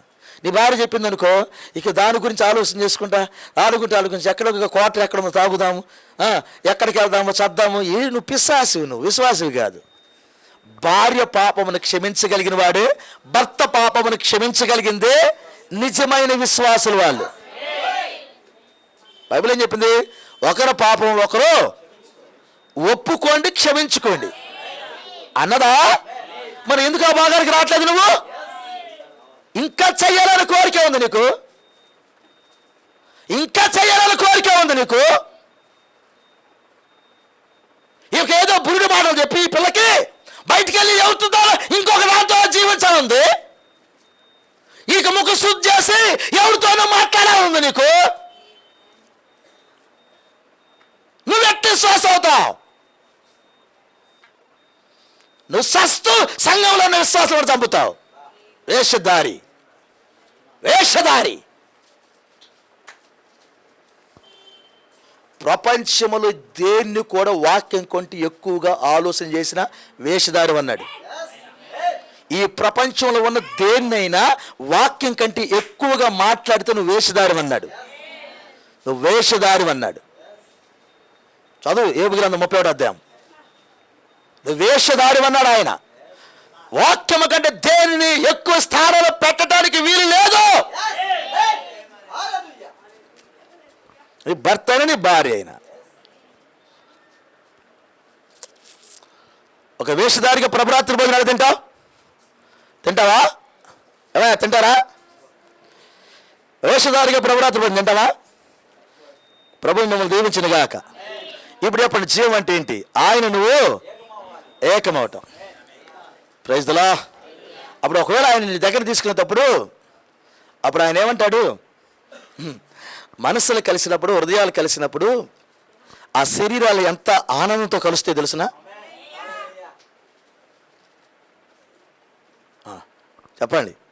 ఆ శరీరాలు ఎంత ఆనందంతో కలుస్తుంటే వాడు వచ్చి ఒక్క మాట చెబితే చాలు. బైబిల్ ఇలా ఉంది, నేను అతని మాట కొరకు ఎదురు చూస్తున్నానయ్యా అని అన్నాడా? బైబిల్ గ్రంథంలో ఒక వ్యక్తికి ప్రార్థన కొరకు రోజు ఎదురు చూసేవాడు దేవుడు. ప్రవక్త చెప్పాడు మనకి. ఆ వ్యక్తి దానియేలు అన్నాడు. అతని ప్రార్థన కొరకు దేవుడు ఎదురు చూసేవాట. ఎంత గొప్ప మాట అండి అది. ప్రభు మిమ్మల్ని దీవించును గాక. ఇన్ని మర్మములు ఇంటూ ఇంత గొప్ప ప్రత్యక్షత పొందుకుంటూ ఇంకా వేషధారులకు బతకాలని ఎట్టున్నాను మీరు? నాకు అర్థం కాలేదు. ఇంకా వేషధారులుగా బతకాలని ఆలోచన ఎందుకున్నా మీకు? ఇంకా మిమ్మల్ని మీరు ఎందుకు చంపుకోవాలనుకున్నారు? ఇంకా ఎందుకు నటిస్తున్నారు? రహస్యంగా చేసే పాపాలు మిద్దల మీద చెబుతారంట. మిద్దల మీద చెబుతాడంట దేవుడు. నువ్వు రహస్యంగా ఫోన్లు ఎక్కడెక్కడ ఫోన్లు చేసి వరుస మెసేజ్లు పెట్టి డిలీట్ చేసి ఎవడు చూడలేదు నన్ను. ఒక ఆయన రికార్డు చేశాడు. చేశాడమ్మా. మా ఆయన ఏలుముద్రగాడు, మా ఆయనకి ఏమీ తెలియదు. మంచిదే, మీ ఆయన ఏలుముద్రగాడే, ఏమీ తెలియదు ఆయనకి. ఇంకొక ఆయన ఉన్నాడమ్మా, ముద్రలు కలిగిన ఒక ఆయన ఉన్నాడమ్మా. ఆయన అన్ని రికార్డు చేస్తాడయ్యా. ప్రతిదీ రికార్డింగ్ అవుతుంది. వేషధారిగా ప్రభురాత్రి భోజనం తినలేవు. అది ప్రభురాత్రి భోజనమే కాదు. ప్రభువు యేసుక్రీస్తు అన్నాడు, నేను వచ్చేంత వరకు ఈ శరీరం తిని ఈ రక్తం తాగిన తర్వాత మరణమును ప్రసురించుదురు అన్నాడు. ప్రోక్త పాయింట్ మీద అంటాడు, మరణము ప్రసురించటం అంటే ఏంటన్నాడు. ఆ భాగం చెబుతూ అంటాడు, ఈ మాట శిష్యులకి అర్థం కాలేదు, కానీ ఆయనకి తెలుసు ఇదేందో. ఇది శిష్యులకి అర్థం కాలేదు అంటాడు, కానీ ఆయనకి తెలుసు ఈ మాట అర్థమైందో. మరణము ప్రసురించడం అంటే ఏంటో ఆయనకు తెలుసు. Praise the Lord. ఆయన శిష్యులకి అప్పటికి అర్థం కాలేదు. ఈ రాత్రి వేళ ఇక్కడ కూర్చుందాం మనం మరణము ప్రసరించడానికి. ప్రసరింప చెయ్యాలంట. ఏ వర్డ్ సార్ అది? ఎలాంటి పదం సార్ అది? మరణమును అంటే ప్రసురింపజేయాలట. ఈరోజు ఎవరికి దొరకని భాగ్యం సార్ అది. నీ శరీరము ద్వారా మరణమును ప్రసురింపజేయటం. అబ్బా, ఇప్పుడు చెప్పాలో గంట ప్రసంగం. ఇక్కడ ప్రవక్త పెట్టిన ప్రతి టైటిల్ పరిశుద్ధాత్మ ద్వారా పెట్టబడిన టైటిల్. అది పలికిన ప్రతి మాట పరిశుద్ధాత్మ ద్వారా పలికిన మాట. ఏ పుస్తకం చదివినా జీవమును నీకు ఇచ్చిద్దే. దయచేసి వర్తమానాలు చదవండి. మీ పాపపు బ్రతుకులు మార్చబడి, వేషధారి బ్రతుకులు తీసివేయబడి జీవముగా మారాలంటే సమయం వృధా చేయకుండా ఇప్పుడే స్టార్ట్ చేయి. జీవంగా మారు. ప్రభు ఒక మాట అంటాడు, పరలోక రాజ్యంలో అక్కడికి ఆవలి గట్టుకు వచ్చిందాక మరలా మనం కలిసి భోజనం ఇది చెయ్యము. అయితే మరలా మనం కలుసుకొని ఈ ప్రభరాత్రి భోజనం తినే రోజు ఒక రోజు ఉందన్నాడు. అన్నాడా? ప్రైజ్లా. ప్రవక్త అంటాడు ఒక మెసేజ్లో, ఈ మెసేజ్లో అంటాడు ఒక మాట ఏమంటే తెలిసిన, నేను ఎవరికైతే సువార్త చెప్పానో, నేను ఎందరికైతే ప్రభువుని గురించి మాట్లాడానో, నా సువార్త విన్నవాళ్ళు ఆ ప్రభురాత్రి భోజనంలో ఒక 10 లక్షల మందికి పైగా కూర్చోవాలని నా కోరిక. ఆ భోజనంలో ఆ ప్రభురాత్రి బల్ల ఉండేది కదా, ఆ బలలో ఆది నుండి విమోచించబడిన వారు వస్తారు. నా సువార్త ద్వారా రక్షింపబడిన వారు ఒక 10 లక్షల మందికి పైన కూర్చోవాలట. ఈ రాత్రి నా ప్రశ్న, నీ ద్వారా ఒక్కళ్ళన్నా కూర్చోవాలని కోరుకుంది నీకు? ఒక్కళ్ళన్నా నువ్వు ఒక్కళ్ళన్నా కూర్చోబెట్టాలని కోరుకుంటే వేషధారి కాదు కదా. నువ్వు వేషధారివి కాదు, నువ్వు మండుతూ ప్రకాశించేవాడివి. ఒక్కళ్ళన్నా కూర్చోబెట్టాలని కోరికంటే దాని అర్థం ఏంటంటే నువ్వు ఉంటావు అక్కడ. ఒకవేళ నువ్వు ఉండే అర్హత ఉంటే ఖచ్చితంగా ఇంకొక వ్యక్తికి జీవాన్ని అందిస్తావు. ప్రవక్త కోరికైతే 10 లక్షల మంది అయినా ఆ వరుసలో నా బిడ్డలు ఉండాలి. చదవండి. మరి ఏ కోరికలు లేకుండా నువ్వు ఇట్లా కూర్చుంటే నువ్వు విశ్వాసం పెట్టవుతావు? నువ్వు పరలోక రాజ్యానికి సంబంధించిన కోరికలు నీ దగ్గర ఉండాలి. ప్రభు మిమ్మల్ని దీవించిన గాక. జీవంగా మారండి. వాగ్దానాలు ఏం చేశారో వాటి ప్రకారంగా జీవించండి. చిన్న విషయాలు కూడా మీరు నెగ్లెక్ట్ చేయకండి. ఏ విషయం నెగ్లెక్ట్, ప్రార్థన కానీ, బైబిల్ స్టడీ కానీ, సహవాసం కానీ, రొట్టె విరచడం కానీ, చిన్న క్రమాలు ఏవైనా కానీ దేవుడు మీకు ఏం చెప్పాడు ఇది చేయమని అవన్నీ చేయండి. భూలోక దేవులను తీసుకోండి, పరలోక దేవులను తీసుకోండి. రోసంగా బ్రతకండి. వేషధారిగా బ్రతకొద్దు. ఇంట్లో చెప్పుకోండి.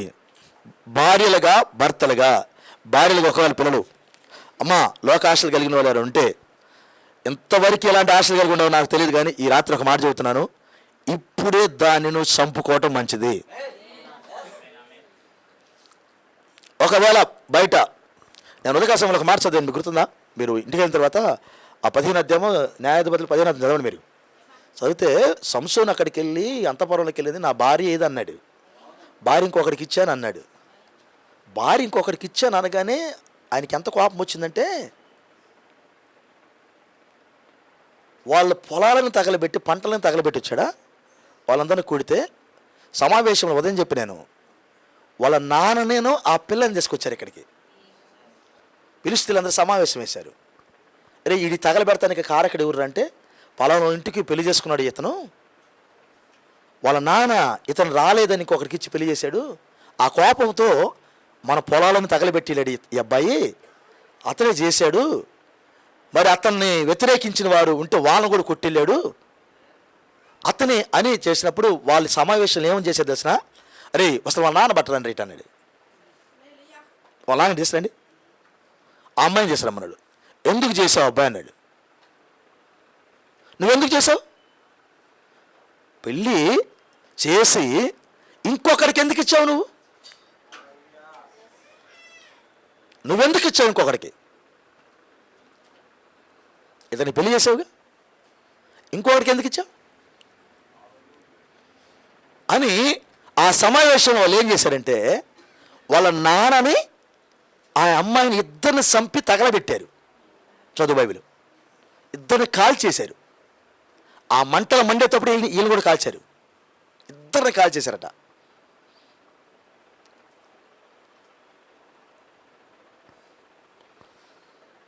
శరీర సంబంధమైన ఒక తప్పు జరిగినందుకు వారు మూల్యం చెల్లించాల్సి వచ్చింది. ఇది ఆత్మ సంబంధమైంది. ఇది ఆత్మ సంబంధమైంది. రక్తంలో నుంచి బయటికి నువ్వు అసలు వెళ్ళటానికి వీలే లేదు. వాళ్ళ చట్టం అక్కడ ఒప్పుకోవాలి బైబిల్లో. అంతకంటే శ్రేష్టమైన చట్టం ఇది. అందుకే నేను మొదటి నుంచి కేకలేస్తా ఉన్నాను, అయ్యా రక్తములోనే ఆలోచన కలిగి ఉండండి. తెలియకపోతే అడగండి, నిరీక్షించండి. ఓడిపోం. ప్రార్థన చేసి నిరీక్షించండి. ఓడిపోం. ఎక్కడి నుంచి జరిగిద్ది పాస్టర్ గారు? ఆ నిరీక్షణ నేను విశ్వాసం అవుతావు. అది కూడా నేను చెప్పాలి మరలా. ఉన్నది లేనట్లుగా లేనిది ఉన్నట్లుగా చేయగలిగిన వాడు కదా ఆయన. అంత విశ్వాసం ఒక పర్లవడదానికి ఎట్టాళ్తావు సార్? భూలోకం శాశ్వతమా? చెప్పండి సార్, భూలోకం శాశ్వతమా? కార్చిచ్చి వచ్చి 10,000 కోట్ల ఇల్లు కాలిపోతే వాడు అనుకున్నాడా? 10,000 కోట్లు అంట ఒకటి ఇల్లు. ఎన్ని సంవత్సరాలు సంపాదించారు 10,000 కోట్లు? 10,000 కోట్లు అంట. ఒక్క చెంటు భూమి కొనుక్కోవటానికి 23 సంవత్సరాల నుంచి మా వల్ల కాల. ఈ నర్సరాపేటలో ఒక్క చెంటే కొనుక్కోవటానికి 23 సంవత్సరాల నుంచి మా వల్ల కాల. ఒక్క చెంటు కొనటానికి 10,000 కోట్లు పెట్టి కట్టాడంట. ఆ ఇల్లు గంటలో బూడిదైంది.